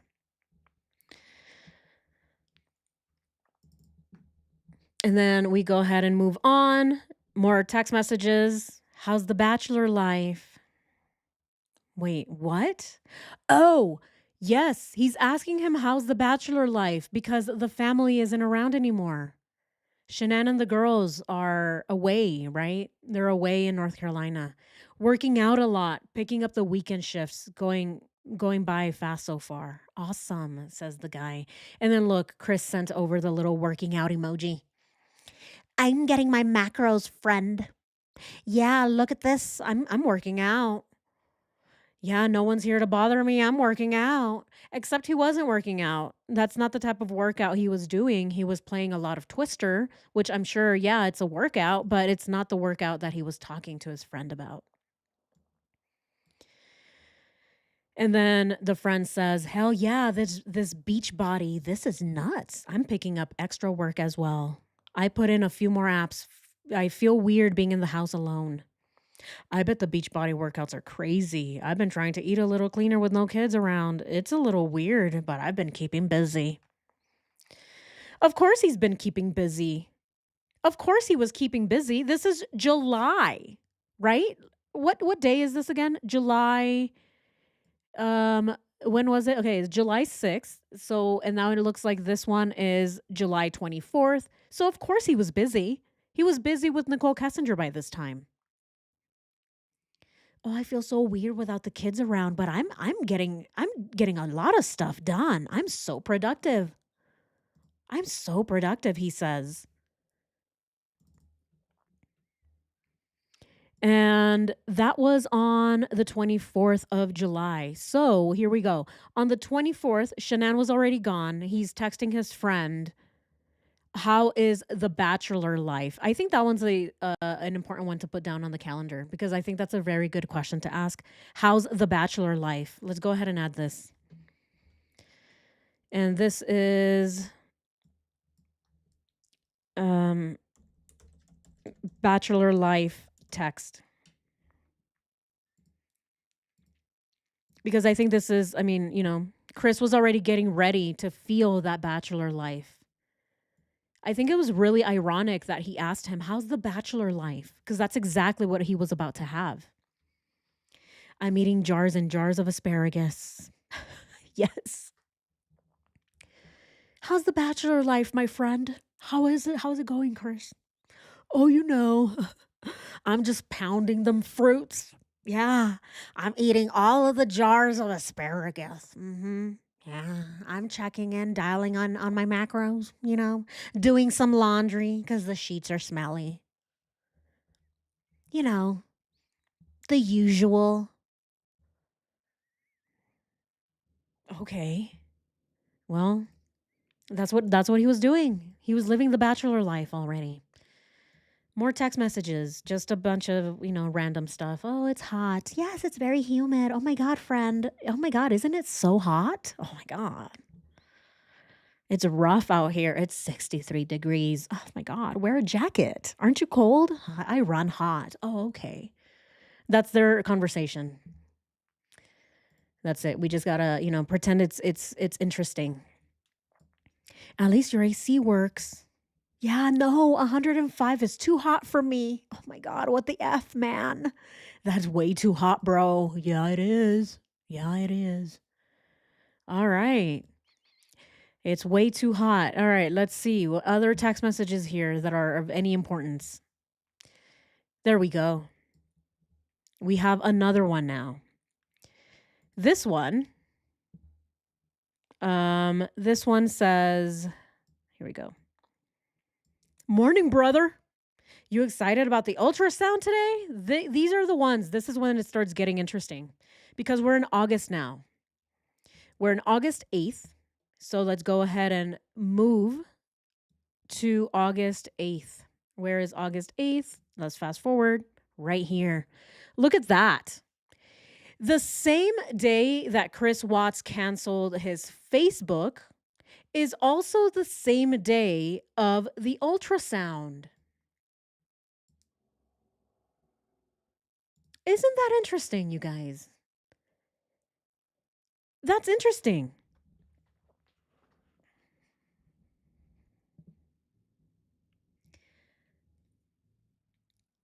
Wednesday, August 8th. Troy or whomever this is texts him, "Morning, brother. You excited about the ultrasound? Today's the day, right?" "Good morning, man. Sorry. My first day back at work since PTO, and it's absolutely nuts. Yep, today is the day. I'm excited." "It's all good. I'm swamped too. Just figured I would say hi. Try not to bother you too much while you were with the fam. I knew you guys would be staying busy." "What time is your appointment?" he asked. This is a friend checking out, right? He's reaching out to Chris. He's like, "Hey, you must be really excited. You're going to find out. You're going to go look at your baby in the ultrasound." And Chris is like, "Yeah, I'm not really all that excited. 7 p.m. I'm glad it's later because I'm so busy today." I'm glad it's later, he says. Oh, I'm so busy. I'm way too busy to go to the ultrasound with my wife for that baby that I wanted, the one that I asked for. I'm the one who asked for a son, but I'm way too busy. Way, way too busy. Too many things to write down, too many Bibles to read. I'm just so glad it's later in the day. At 7 p.m. Okay, let's go ahead and add this. This is a very important text to add to this calendar. On the 8th, the same day that Chris canceled his Facebook, he also says that he's going to the ultrasound. It's the same day of the ultrasound. All right, so we have ultrasound. Oh my goodness, you guys, I can't type today. The ultrasound day. All right, so ultrasound day, I don't know, what should I'll make it blue for now. All right, ultrasound day. Look at that. So they both returned. They both returned from North Carolina. The next day, they have an ultrasound together. And that same day is the same day that Chris Watts canceled his Facebook. I don't like that I misspelled it. Sorry, let me add the A. My OCD won't allow me to just ignore it. Okay. Look at that. What do we think about this? This calendar is really starting to come together. I'm really excited to see it come together. Yeah, and then we see more stuff here. That's awesome. They're talking about, whatever, working out and how much mass have you put on, bro? How much more mass? Are you lean? Yeah, are you eating clean? Yeah, I just ate 3 whole rotisserie chickens for a snack. Just a snack. Yeah. Cuz I want to get big. I want to get swole, bro. That's what they're talking about. I want to get really swole. Yeah, bro. You got this, bro. Yeah, you got this, bro. Yeah, bro. All right. Fast forward. Friday, August 10th. See, this same day keeps popping up. A very important day. We have it here. It's Fire Stick Day. Congrats, buddy. Little man is a lucky boy. Thanks, man. This doesn't even sound all that enthusiastic. Chris sounds like, ugh. Thanks, man. I guess. And then on August 11th, Lazy Dog Day. Hey, bro, I know it's late, but are you still awake? This was 9 p.m., mind you. So, yes, of course he was still awake. He was with Nicole Kessinger. Headed home from the Rockies game, Chris Watts says. At 9 p.m., Chris texted his friend saying that he's headed home from the Rockies game at 9 p.m. on Saturday, August 11th, the day of the lazy dog. What? What Rockies game is he talking about? We know that Nicole Kessinger went to a Rockies game on Friday the 10th, but this is August 11th, Saturday, and Chris is letting his friend know that he's headed home from the Rockies game. That's on this day. What do we think about that? What do we think about that August 11th saying that he's headed home from the game? What game?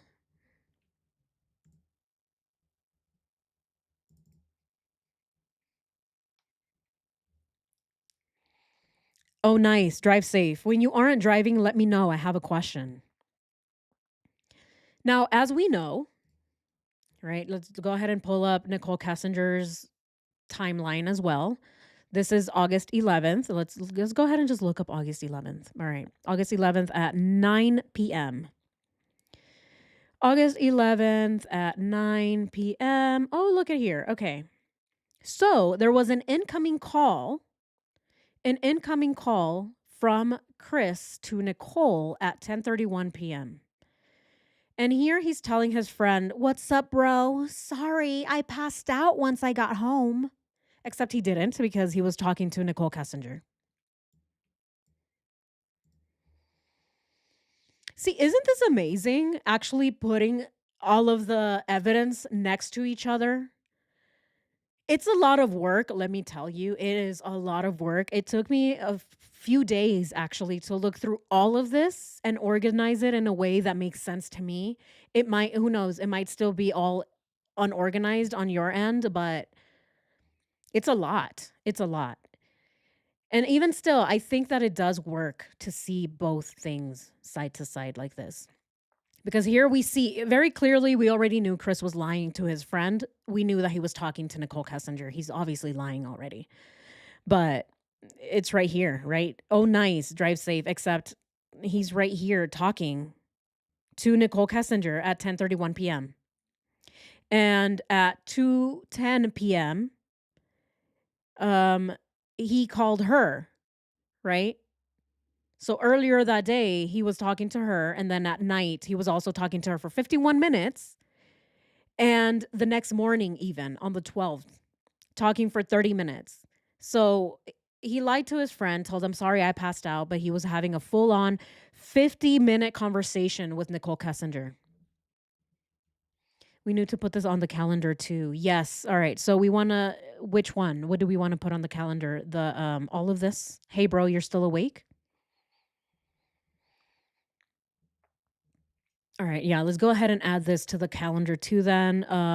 Okay, so let's just say, so Friday, August 10th, let's just say that is the congrats buddy text message.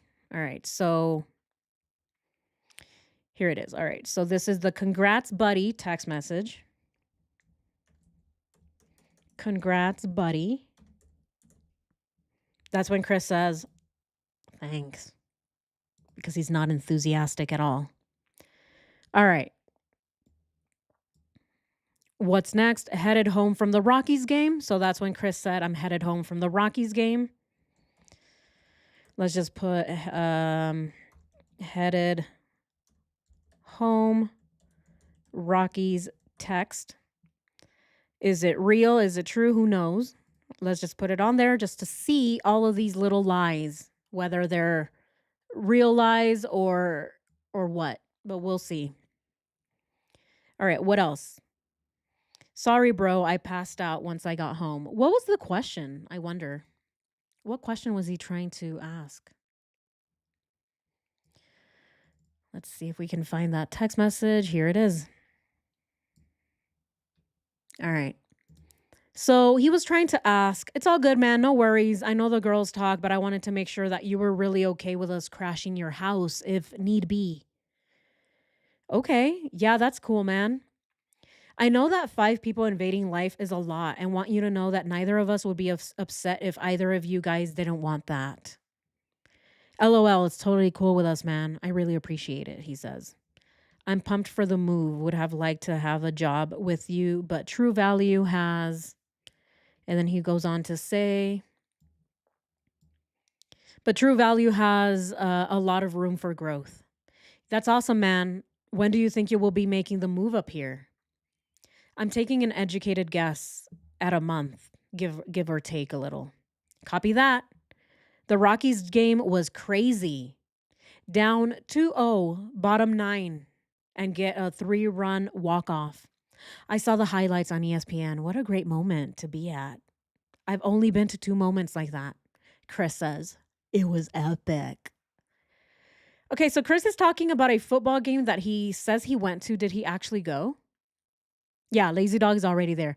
It's just there's a lot of stuff going on that Saturday, so now everything has been condensed into little tiny things that we can see.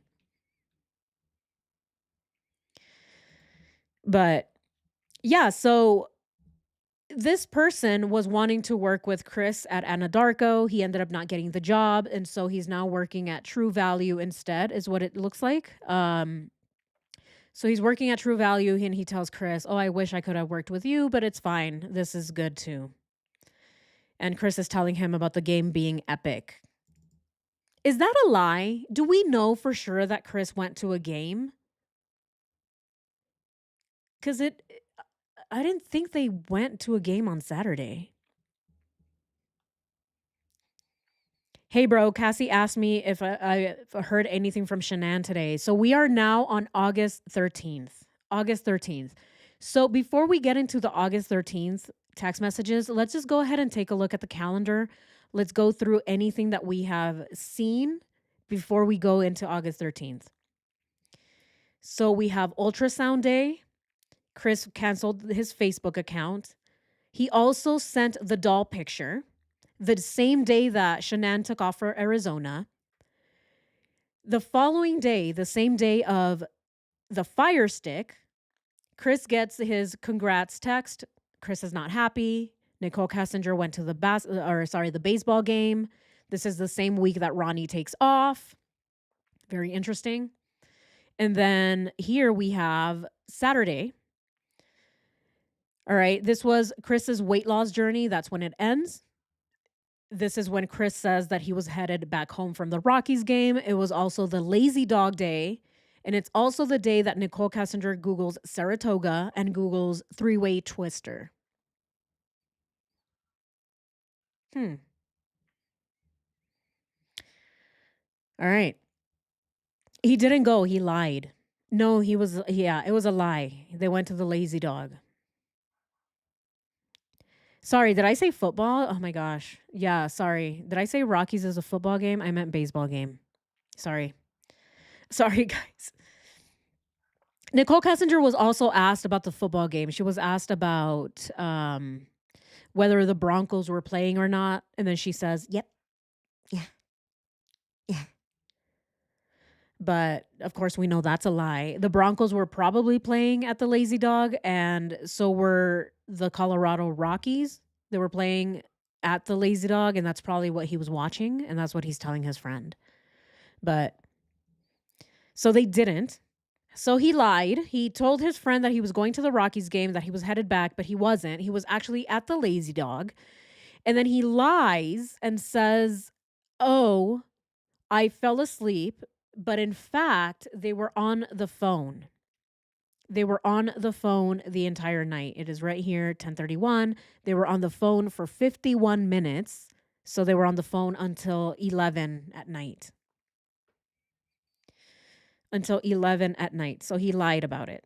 And interestingly enough, it's also the same day that Nicole Kessinger doesn't know, or, she tells Kevin that they had Twister at her apartment. But it's also the same text that we see from Chris Watts letting her know to get home safely. And that is this text right here.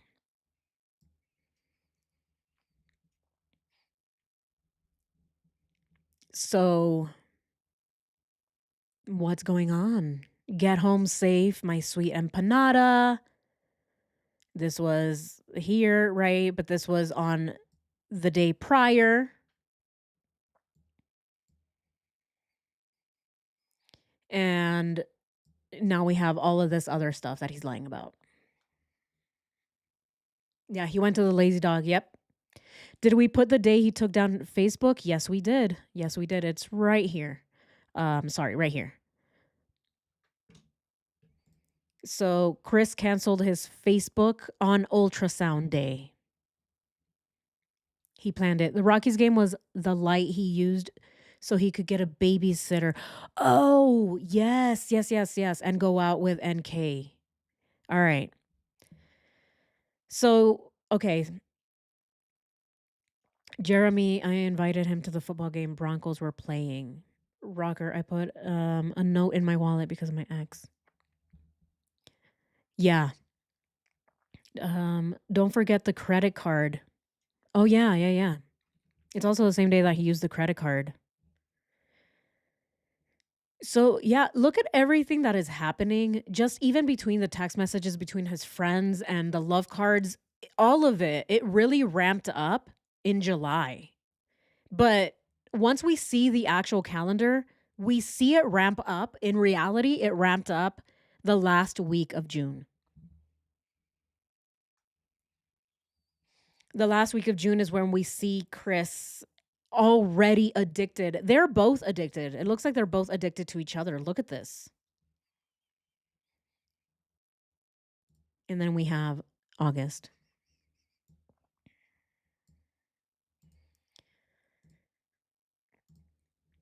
Hello, I wrote that a couple minutes ago. They play Twister.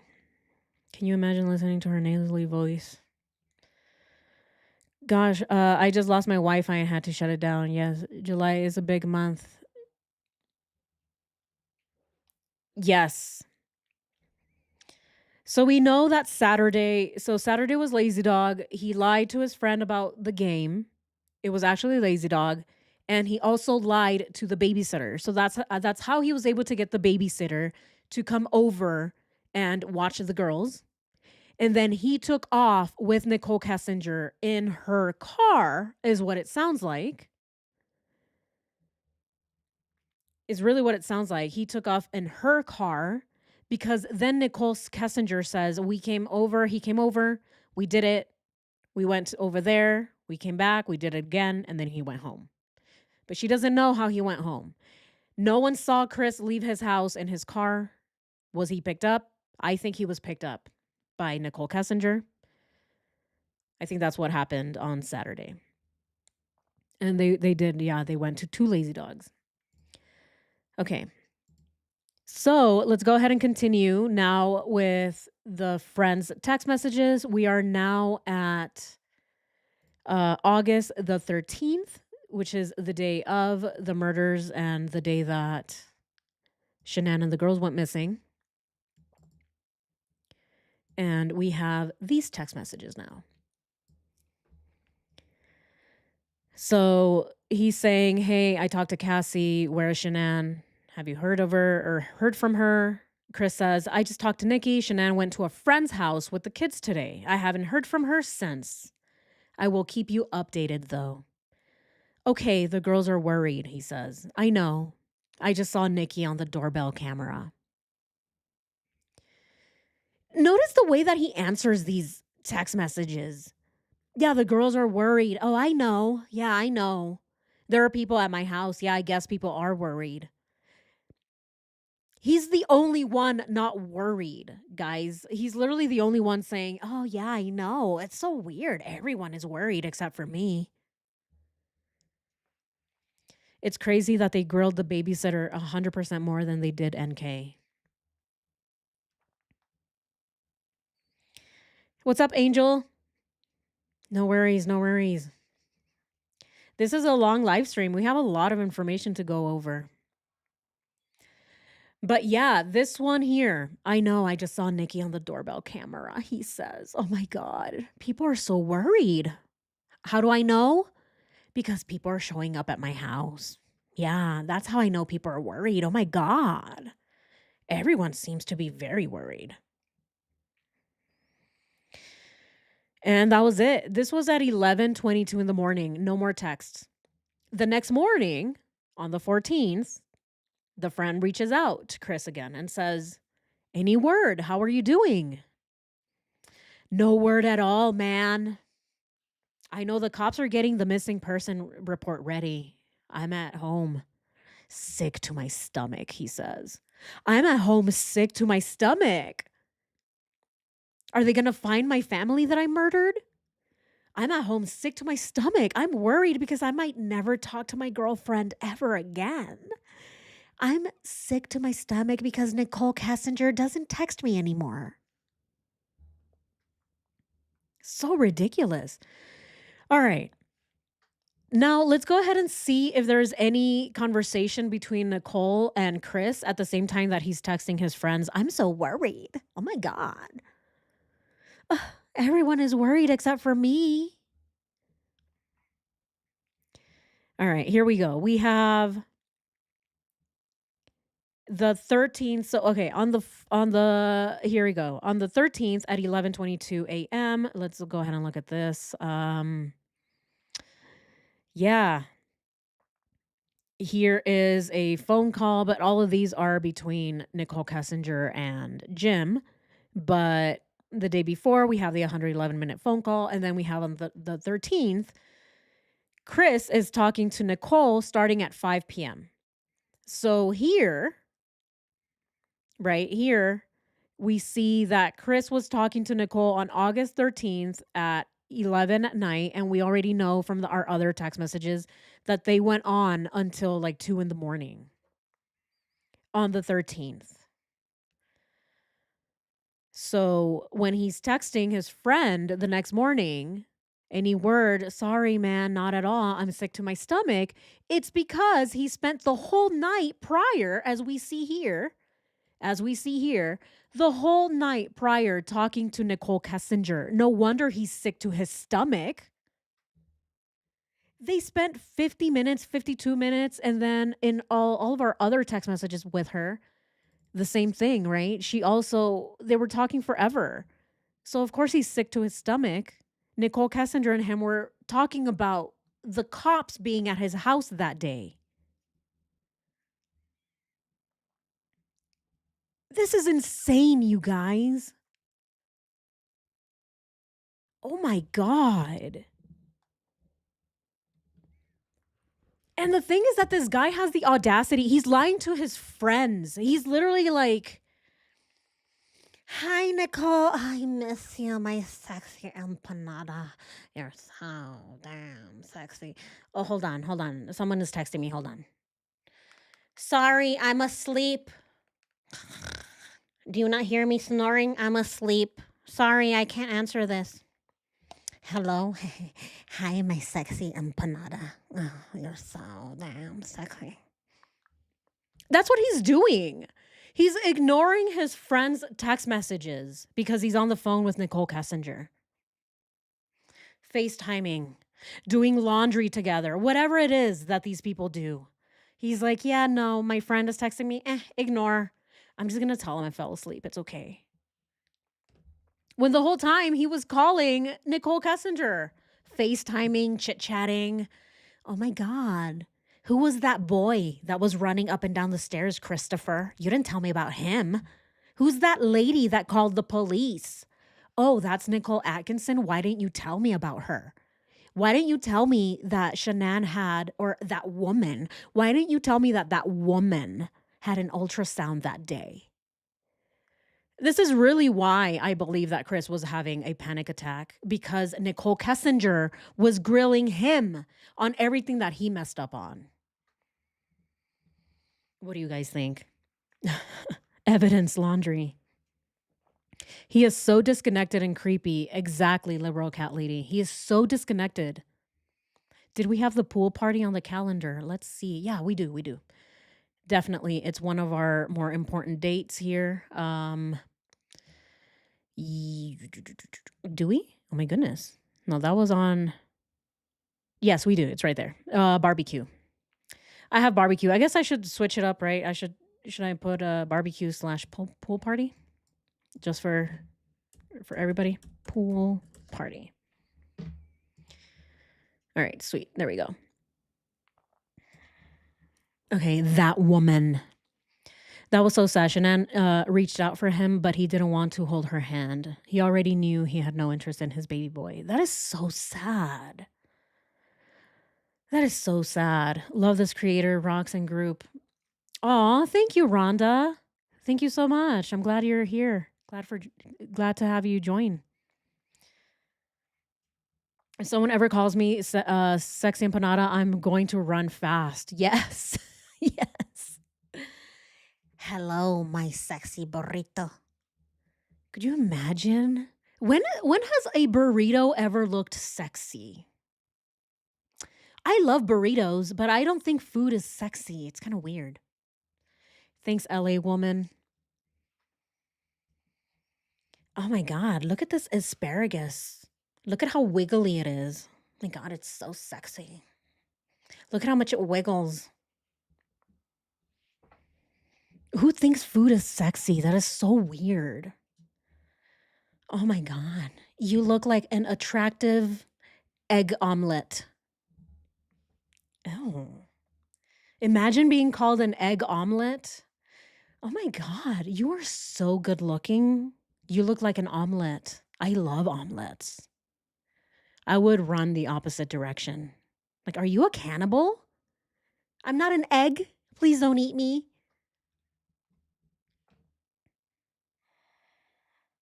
My ex was texting me and his ex at the same time, and he was cheating. Narcissists or scum.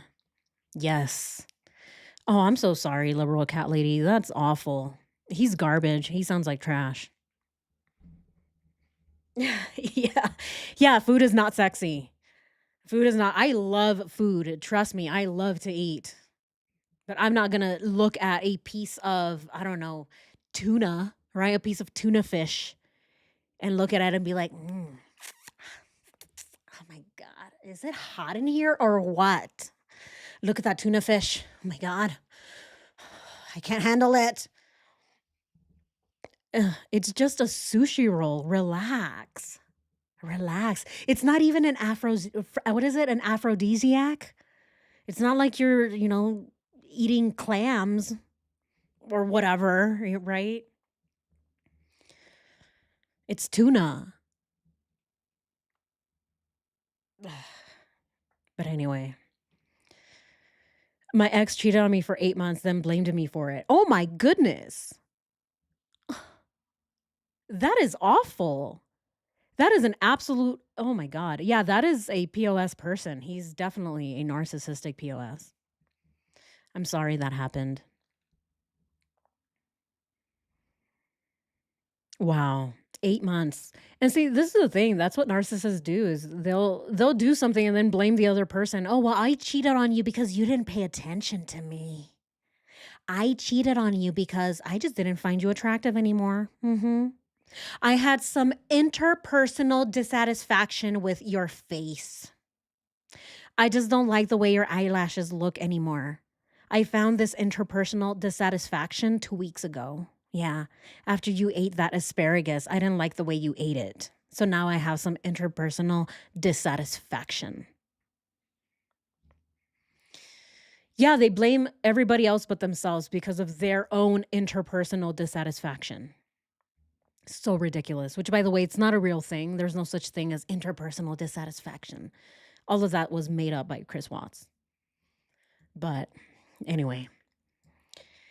Okay, so we have all of these things now in the calendar. We've got so far, here we go. Let's see right here. So far, we talked about Trent Bolt. We talked about Troy. We went through his text messages and we've gone through the friend. Did we ever figure out who this is? It's not Mark. Is it Troy? Is it Cody? Who is this? Let me know who this is. But we went through all of these text messages and added whatever we can to the calendar. Is there anything else that we need to add to this calendar based on the 3 sets of text messages that we have seen? Professor Dimwit. Yes. Never ask a cheat if they cheat. They lie. The fact that Mr. Potato Head found more than one woman is mind-blowing. Oh, I agree. I agree. Yeah, the fact that he was able to attract anybody, let alone have kids and be married. Too much commitment for Chris Watts. Remember, he was having interpersonal dissatisfactions, and he never even communicated any of this. No, instead, he'd rather text random people, get on Grindr or whatever he was on and talking to other people than communicate with his own wife about his interpersonal dissatisfactions. He's a liar. He was always a liar. Okay. What's wrong with the ones that write? And Shan'ann was beautiful. Shan'ann was so beautiful. Shan'ann was gorgeous. Not only was she an attractive woman, but obviously, as we know, she was also she was very ambitious. She was a go-getter. She was gonna go far in life. Even, eventually I would hope, eventually leave the MLM and who knows, maybe even start her own business. These are all things that she was 100% capable of. Unfortunately, she had a potato head psycho killer by her side that didn't allow her to accomplish any of these things. But she accomplished so much despite Chris Watts and his family. I say despite because I think that it's a lot of work to try and be friends with your in-laws when they hate you. It's a lot of work to get things done when your own in-laws hate your own children. When they hate you, they don't like the relationship that you're in. They don't want to see your children. They don't even want to show up to your marriage, right? To your wedding. That's a lot. And she still managed to get up every morning, lift herself up, go out and work and make money and give her kids the life that she wanted to give them. All of this in spite of these hateful people.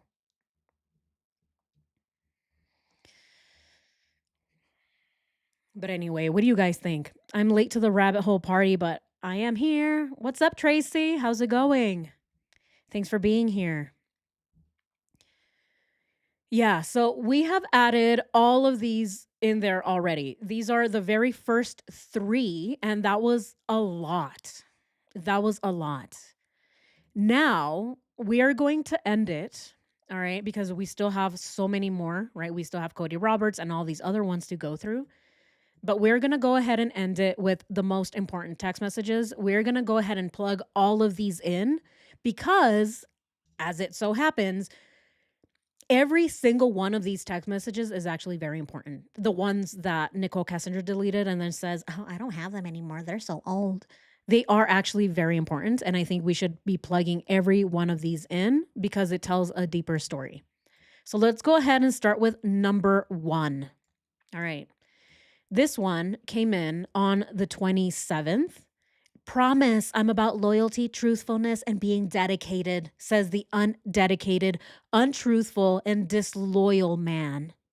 "I don't like playing games," says the twister, I don't know, gold medalist. "Unless it's role playing. Wink, wink.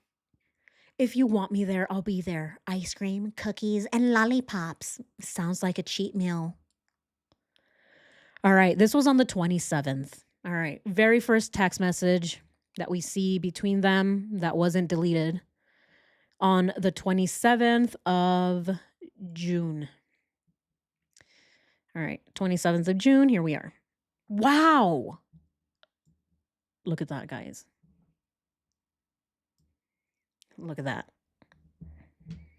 Same day as Twister, same day that Shan'ann leaves. They're talking about role playing. At 2:42 p.m. Okay, let's go ahead and add this. Role playing. They're talking about role playing, and then they're about to have a Twister date and do exactly that. So disgusting. So gross.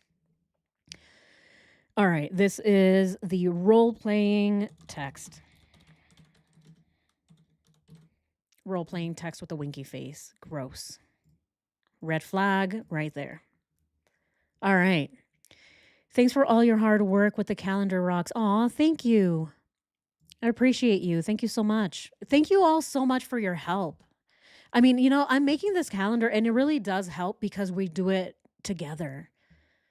Trying to do this by myself, honestly, I would sit here for hours and hours, possibly weeks, trying to make a video and asking questions that I don't have answers to. So I really do appreciate each and every single one of you. Thank you so much for being here and helping put this timeline together. Thank you so much. Okay, the second text message. This one we have here is on the 29th. "I'm still going to see you," says the potato head. "It won't be as often as we like, but I will make it happen. You think you're the only one addicted right now? I'm so hooked on you." Disgusting. This came in on the 29th at 7:34 p.m. On the 29th. Oh, it's right here. It's already in here. Look at that. He went from, oh, let's role play to I'm addicted after 2 days. 2 days. How pathetic, this man. He's addicted to this woman after 2 days. Gross. All right, next text message right here. Sleeping without you. Sleeping without your warm body next to me isn't going to be fun tonight. On the same day as the addicted text. All right. Next. This is on the 30th. I have an idea, by the way, says Nicole Kessinger. I have a free hot stay at the Holiday Inn. Not sure if you can swing it this month, but we can road trip to the mountains or southern Colorado for a day or two if you want. Won't cost a dime, LOL. I like camping. I like to sleep outside with the ants and the mosquitoes. It's not going to cost you a dime, Chris, because I'm not materialistic. That's what this text message is saying. It's not going to cost a dime. Come with me, Chris. Let's go sleep with all the mosquitoes. So on the 30th, they planned the sand dunes. Right here. All right. So this is sand dune plan. That is when they planned it together. That's when they're going to go. And now we see it. Look at that. Look at that. Sand dunes. NK is out of town. The trip together. Oh, so awesome. We're going to have such fun, Chris. Oh, you're going to have such a blast. All right. The other message that came in on the 30th. She supports me, Nicole Kessinger says. But her parents were in a situation like that when she was a kid and it came up. It won't bother me. I'm not going to stop seeing you. I made up my mind. We know that she talked to Kevin about this exact same text message. She says that Charlotte was in a situation and tells her, hey, it's not going to end well. You know, I was in some situation. And it's right here.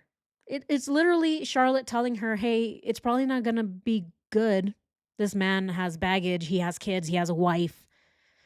And she's letting Chris know, yeah, she let me know, but she still supports me that I'm seeing a married man. I've made up my mind. I'm still going to keep seeing you. Even though Charlotte is literally telling her, don't do it. It's a bad idea. Oh, it's okay. I'm not going to listen to my friends. I'm just going to keep seeing you. I'm going to do whatever I want. So here it is. Same day. All right. Message number 5. Are we bad people? So these two actually came in at the same time. So it goes like this, right? So it goes, she supports me, I made up my mind, and then are we bad people? So she knows she's a bad person because she's already asking, am I a bad person? Are we bad people? Because we still want to see each other, even though you're very married. You have 2 daughters and you have a baby on the way. Are we bad people? The answer is yes. If you're having to ask yourself, are we bad people? It's because you are a bad person. The worst. Yes, Shelly. Yes, the worst of people. If anything, she should have just asked us. I don't know why Nicole Kessinger was asking Chris, are we bad people? She should have just hopped on YouTube and asked everyone, hey, am I a bad person for doing this? Everyone would have told her, yes, Nicole, you're a bad person. Maybe, who knows? Maybe that would have stuck in her brain. I doubt it, though. Are we bad people? And then he says, Chris says, I'd love to be a part of it. Being in your life is something I crave. He says, this was on the 1st. Okay. So being in your life is something I crave. That was on the 1st of July. Let's go ahead and add that to the calendar. What should we put here? I crave, or what is it? Let's just put crave. If I know how to spell. Crave being in your life. Life text. All right. All right. So let's see here. So park date, role playing text, Twister, addicted text, sand dunes. They're planning it on the last week of June. First day of July. I crave being in your life. Wow. I crave being in your life. They've only known each other for a month. I love to be a part of it, as being in your life is something I crave. And then he says, conserve it while you can. Now, again, what was missing? All we're seeing right now are the text messages from Chris, none from Nicole, except for the ones that we saw that were in blue. But here we have it from 1 p.m. to 9:23 p.m., nothing in between. But Chris responded to one of Nicole Kessinger's text messages by saying, conserve it while you can. What is she conserving? Her energy, obviously, right? They're playing Twister. She's probably like, I want some more Twister. And Chris is like, conserve your energy while you can, my sexy empanada. I'm pooped. I'm sorry. I can't go more than a round and a half. That last round was really, really long. Okay. I went on for a whole minute. I'm pooped. Conserve your energy, Nicole. Conserve it. I'm here. I'm not going anywhere. So I don't know. Who knows what they were talking about? But he's telling her, conserve it while you can. I enjoyed our conversation tonight. I hope you'll have a great night. Or I hope you have a great night. Sweet dreams, Nikki. Kiss. On the same day. Okay, so same day as here. All right, next text message. This one is on the 4th. So we're missing 2 whole days now, right? Like, look at this. What happened here? All right, I'm getting drenched right now, LOL. Like to see you all wet in the rain. My signal sucks so bad out here. It might take a while to download your pictures. Crushed tacos. The way that Chris talks is so annoying. He's such a tool.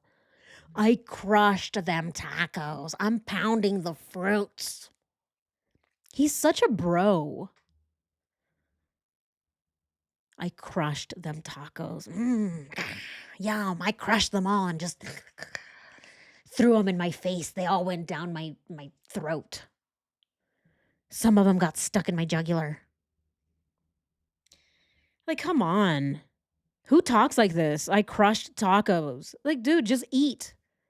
All you have to say is, yeah, I was so hungry I ate. No, I crushed them. Oh my God, I was pounding them fruits. Can you believe it? Down my gullet. Just, down my gullet. All right. July 4th, he talks about seeing her drenched. Let's go ahead and add that to the calendar. Drenched in rain. Gross. Text. Drenched in the rain. I'd like to see you all wet. All right. So we have, God, where did it go? Oh, it's right here. Drenched in rain. All right. Another one. Look at that. On the 4th, again. I had a protein shake before I left. I thought there would be more here. I'm resisting the funnel cakes and tater twists. I'm in stopped traffic too, 112th. Lots of people here. What are they talking about here? Gonna lose my lunch, y'all. Oh no, Emily. They are so effing boring. I mean, they really are. Yeah, look at this. I had a protein shake. Oh my God, I'm resisting the funnel take. So all they talk about is working out. This is their whole entire personality, Chris and Nicole. Their whole personality revolved around working out, macros, protein shakes, and all of that, gym bro talk. They're both very gym bro-y. I'm resisting the funnel cakes. Dude, just eat a funnel cake, man. You don't have to resist it, just eat it. Jeez. But anyway, this is another one of the text messages. This was on the 4th. Let's look at the 4th. Nicole had a meltdown, right? This was the same day that Shan'ann called Chris. She was upset because Chris wasn't answering the phone because he had spent the night over Nicole Kessinger's house. And then he left and he went back home. And then that is when Nicole had her meltdown. But as you can see, they're already talking. So he's back home. Nicole is back home. They're separated for the day and they're still talking throughout the day. The text messages in between were deleted. So we'll never know what Nicole Kessinger actually told Chris this entire day. All right, next text message.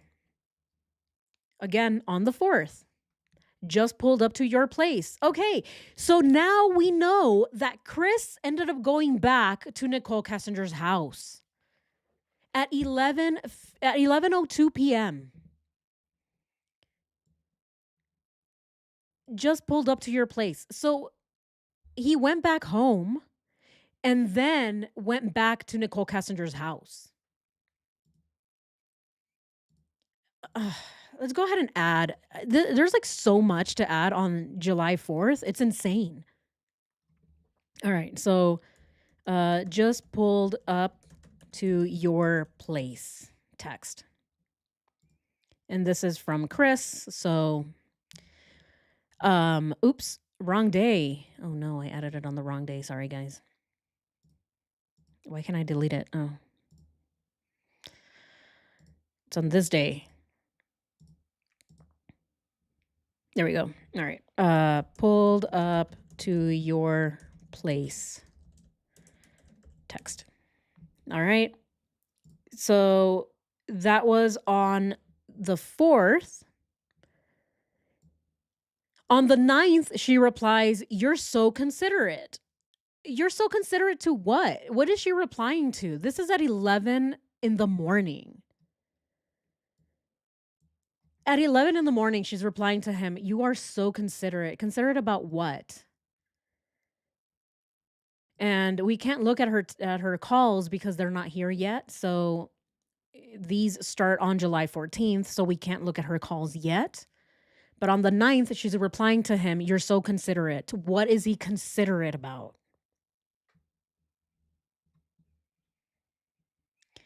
All right. So on the 9th, she says, "You are so considerate," right here. We already have it up on the calendar. "You're so considerate" text. Oh my God, these people are so boring.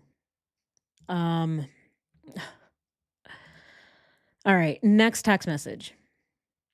The other one says, "I hope it's 2:30. You need some rest, boo."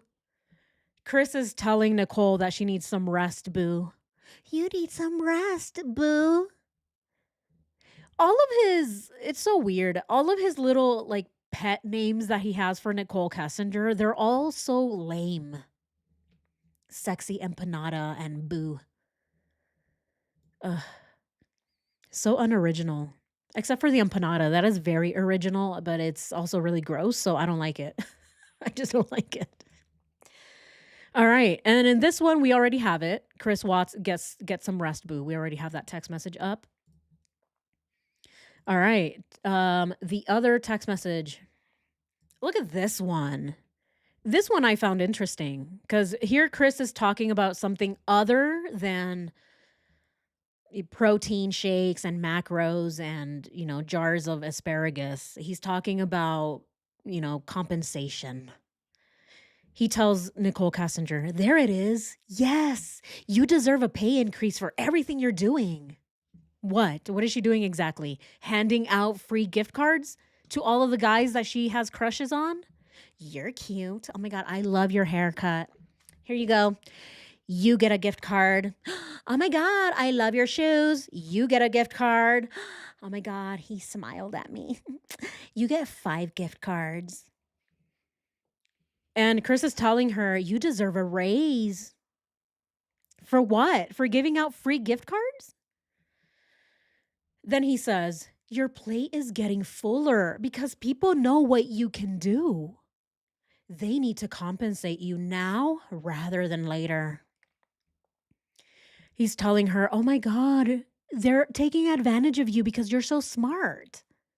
They know what you're capable of, so now they're putting more stuff on your plate. They know that you can hand out 5 gift cards, but you can also hand out 10. You're so awesome. You're great at doing a lot of things at once. Oh my God. So he's talking about compensation. Nicole Kessinger is probably complaining that she's not getting paid enough. I do so much for you guys. Oh my God. The men at the oil fields, they loved me. They don't really appreciate me here. They're not paying me enough. I haven't run over anybody in a whole week, and no one has congratulated me for it. This is a bad place to work. I don't agree with it. Wow. So on July 26th, Chris is talking to Nicole, making her feel better about the fact that they are overworking her. Oh, she's being overworked. All right. So July 26th, Nicole Kessinger was being overworked. Let's write that down. Nicole overworked. Text message. Oh, if I could let's put a sad face. Yeah. Oh. She's being overworked, you guys. So unfair. Capitalism sucks. Here, let's make it in green. I forgot to make it in green. There we go. NK overworked. I'm so overworked, Chris. Please help me. It's so ridiculous. And let's go ahead and follow up with the other one. Nothing after that, right? Nothing. That's it. Now we have fast forward all the way to August 10th. We don't have any response to Nicole Kessinger's, text message, or sorry, Chris's text message telling her that she needs more compensation. She didn't reply to this one at all. We don't know what she said. The other one we have is on August 10th. Rocky's game didn't end until 10:20. Good thing you left early. You would have been there a while. So now we are back at August. Fast forward to August. Here we are. So August 10th. Rocky's game didn't end until 10:20. Good thing you left early. You would have been there a while. 10:20? It ended at 10:20 at night? All right, let's go ahead and see. This was on August 10th, right? August 10th. The game ended at what time did he say it ended? It ended at 10:20, right? Yeah. So on August 10th, the game ended at 10:20. August 10th. Here we have a call at 8:57 for 8 minutes. And she called him. So Nicole called him while at the game for 8 minutes. The game then ended apparently at 10:20, and then she left. They have a call that same night. So August 10th turns into the 11th. So they were talking, right, all through August 10th through the 11th. Because then we have the following one, Get Home Safe. This is the one that's coming up right now, and here we have it. So look at that. It came in at on the 10th at 11:20 p.m. And then on the 11th, so at midnight, you have, hope you had a great night, beautiful, miss you, get home safe, sweet dreams, my sexy empanada. And this is the one that we were kind of going back and forth with it. Did Nicole Kessinger end up going to his house that night? And did they do the Twister? Did they have Twister Day? Or was Nicole Kessinger actually hanging out with her friends that night? She hung out with them that night, didn't see Chris at all, and that's why Chris sent her this text message. I hope you had a great night, beautiful. I miss you. Get home safe. What do we actually think about this one? Because I feel like we're still kind of, we don't really know if they hung out that night or not, or if Nicole really did go home. But we already have these on here. They're right here. Headed home. Okay, and then actually we should probably add it. Let's go ahead and add it. All right, let's do get home safe text.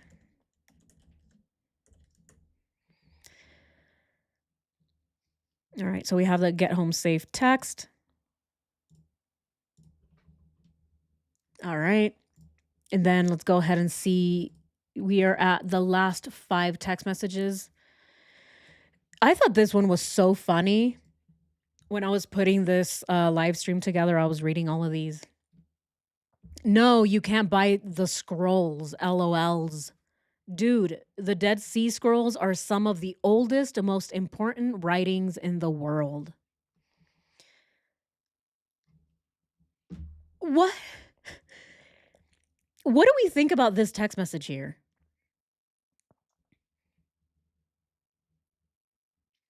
You know what I think?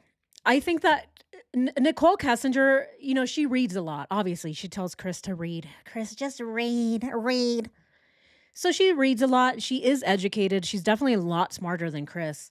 She was probably talking to him about the Dead Sea Scrolls, and Chris being the guy that he is, he's trying to get her to like him a lot. He probably thought about buying her this thing that she was talking about. She's so excited about the Dead Sea Scrolls, and oh my God, it's such an important writing. And so Chris is like, oh my God, I want to buy my girlfriend the Dead Sea Scrolls that she keeps talking about. Yeah, she keeps talking about it, and I'm listening because I'm a listener. I want to make her happy. Let me go buy the Dead Sea Scrolls. Where do you buy them? Nicole, where do I buy you those sea scrolls that you want? And of course, Nicole is like, dude, what? Are you an idiot? These are the most important writings in the world. These Dead Sea Scrolls, you can't buy them because they are at the museum. So Chris is like, oh, crap. Sorry, Nikki. I love you so much. I wanted to get you some ancient history stuff. Except Nicole's like, God, Chris, you're so stupid. You can't buy this. It's literally, it's priceless. Quite literally. There is no price that anybody has set on the Dead Sea Scrolls because they are priceless. These are ancient artifacts. It tells a lot about our history as civilizations started building, getting bigger. But he thinks that he can buy them. That's literally what he's telling her. Oh, I want to buy them for you, Nicole. I want to put them in a cute little box and give them to you for your birthday. Yeah. Or Valentine's Day, whatever is next. What's next? Halloween? Do you like Halloween? I'll give them to you for Halloween. He's such an idiot. He thought she said sea squirrels.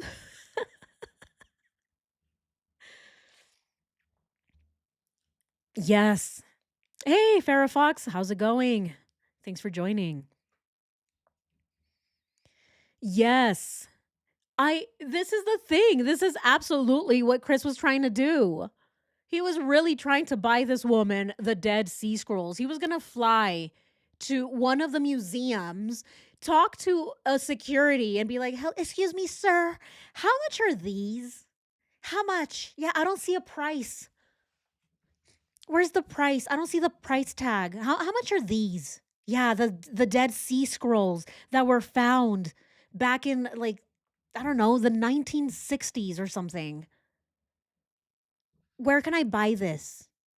Do I purchase it here, or do you have the key? Do you unlock it and then give it to me, or do you take it up to the front to the register? How do I get these? What an absolute moron. Could you imagine? You're talking to Chris Watts about, I don't know, ancient Egypt, about the pharaohs. And then he's like, you want me to buy you a mummy? I can buy you one of the mummies. Yeah. What an absolute moron. This guy is so stupid. I can't believe Nicole actually still wanted him after he sent her that text message. The Dead Sea Scrolls. Let's go ahead and put that in the calendar. I think it's really funny. Um, I think it's hilarious. It happened on the 12th. Oh my God, it happened on the 12th. Oh, okay. So this happened at noon on the day of the pool party. All right. So let's do Dead Sea Scrolls.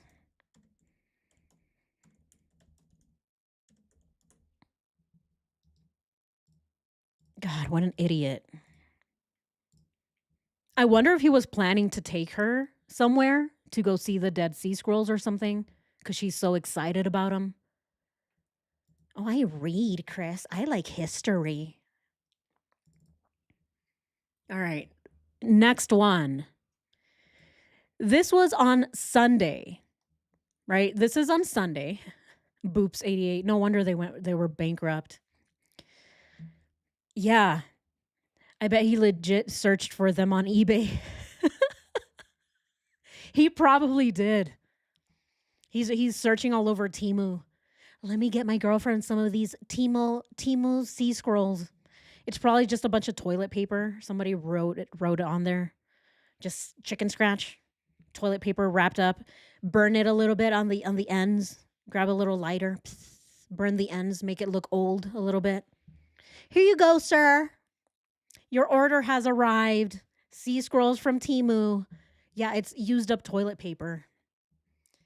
Of course, he fell for it, though, because he's too stupid to know what a sea scroll is. But now we have Sunday the 12th. Nice, he says. That sounds like a good time. I haven't seen an IMAX in a while. Sounds like you're having a fun day with the folks. I'm still at the birthday party. Kids soaked from water balloons. This is disgusting. I hate reading this text message. I'm just going to go ahead and add it. This was on the 12th. Okay. The disgusting message. And I think it's already in there, actually. I don't like reading it. I think it's gross, especially because we know what he's referring to. He was talking to Nicole about seeing her wet in the rain. And then he makes this stupid face with the emoji and he's talking about the girls being wet. It's just disgusting. It's gross. Here we see another one. Been pounding fruit. The same stupid text message. A whole jar of asparagus. He didn't smoke any barbecue this time. He did hot dogs, so I did the fruit and veggies. Gross. All right, and we have approached our very last text message. The one that we've already known. We've already seen this one. Oh my God, that is absolutely ridiculous. They would freak out. So we have included all of Nicole Cassinger's text messages in the calendar, including the ridiculous one, right? I think. Did we put it in here? Let's see. Oh, it's not in here. Okay, let's go ahead and add that. Oh my God, that's ridiculous. Text. All right. Perfect. Yeah, he does. He pounds a lot, Lisa. Lots of pounding. He pounds and he crushes a lot of foods. Yes, IMAX is the movie theater, but there's an IMAX at the museum, though, correct? I believe there's an IMAX at the Natural History Museum, the one that Nicole Kessinger supposedly went to. I've been on this live the whole time. Oh my God, yay! Ignoring work. Hey, it's Friday. Nobody works on Friday, girl. Nobody works on Friday. So, before he got fit, what the F did he talk about? That's a good question, Boops. I wonder what he talked about before he got fit. He probably talked about the opposite. Oh my God, I want some pie. That cake looks so good. I wonder how many calories are in that slice of cake. 500 maybe? Yum. Or cars, yeah. I wonder how fast that car goes. That was really fast. Yeah. There's another one. I I think that one was way faster. Isn't it, Daddy? And Ronnie's like, oh, Lord, son. Yeah, that one was really fast. I think that one was really fast, son. But I don't know. You're really not, the time that you were driving a Mustang, you went down the street and it went vroom, and then I was like, I don't really know, but, Lord, son. Lord, have mercy. Who knows what he said? I don't even know what Ronnie and Chris ever talk about. They communicate with just hand signals. But here we have it. So we went through all of the text messages. Here we go. Let me go ahead and there we go. All right. So we went through the very first files of text messages we have gone through. We still have, look at this. We still have Cody Roberts, Christina, the realtor, and Kelly's to go through. Today, we also went through the love cards. So that has also been included. Excuse me. The love cards are in there. Nicole Kessinger's calls. We're kind of going back and forth, doing that back and forth, seeing what we can add, what we cannot add. And then our next one, guys, this one is going to be really hard. I think a lot of this is just going to be our own best guesstimation.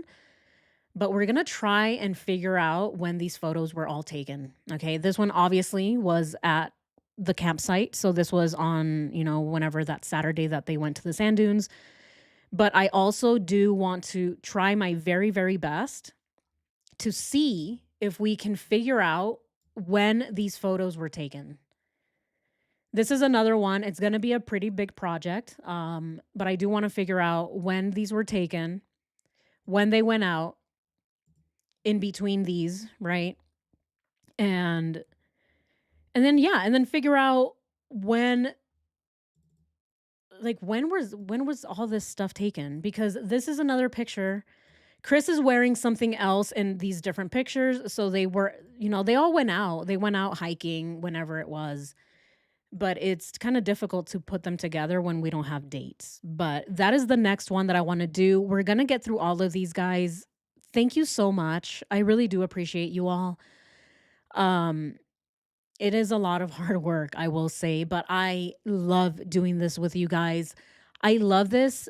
I feel like even though we end up having a lot of questions at the end of these live streams, I still feel like we do make a lot of progress. But you guys let me know what you think. That's how I feel. I think every time that we hop on and we add things to this calendar, it makes it easier to visualize what was actually happening. And so I think that once we plug everything in, it's going to be very full, but we'll be able to see exactly how the entire relationship happened. And we can finally, hopefully, have some answers to our questions. And then when we are done with this calendar, I will make it public for everybody. So I'm still trying to figure out how I'm going to make it public. I want to post it probably in the community dashboard so that everybody can see it. And then hopefully, I don't know, I'm still trying to figure out how we want to do that. But I just want to make it visible so that everyone can see and add anything that they want to add or make any corrections that need to be made. That way we can have a better visual of how this, like I said, how this relationship came to fruition, how it grew so fast, and how it led to this awful tragedy. But anyway, thank you all so much. I appreciate each and every single one of you. Thank you so much for being here. Thank you for joining today's live. And thank you for all of the information that you guys bring. You guys are such an amazing family. I love you all. Thank you. Please be safe. Please take care of yourselves. It's a crazy world we're living in. So please take care. I love you all. And yeah, I will see you next time. You'll see more videos from me this week, or actually next week. But yeah, thank you all. Thank you so much for joining today's live, and I will see you next time. Bye. See ya, guys. Have a great weekend. Have a great weekend, everybody. Thank you all. Thank you, Shelly. Thank you, Lisa.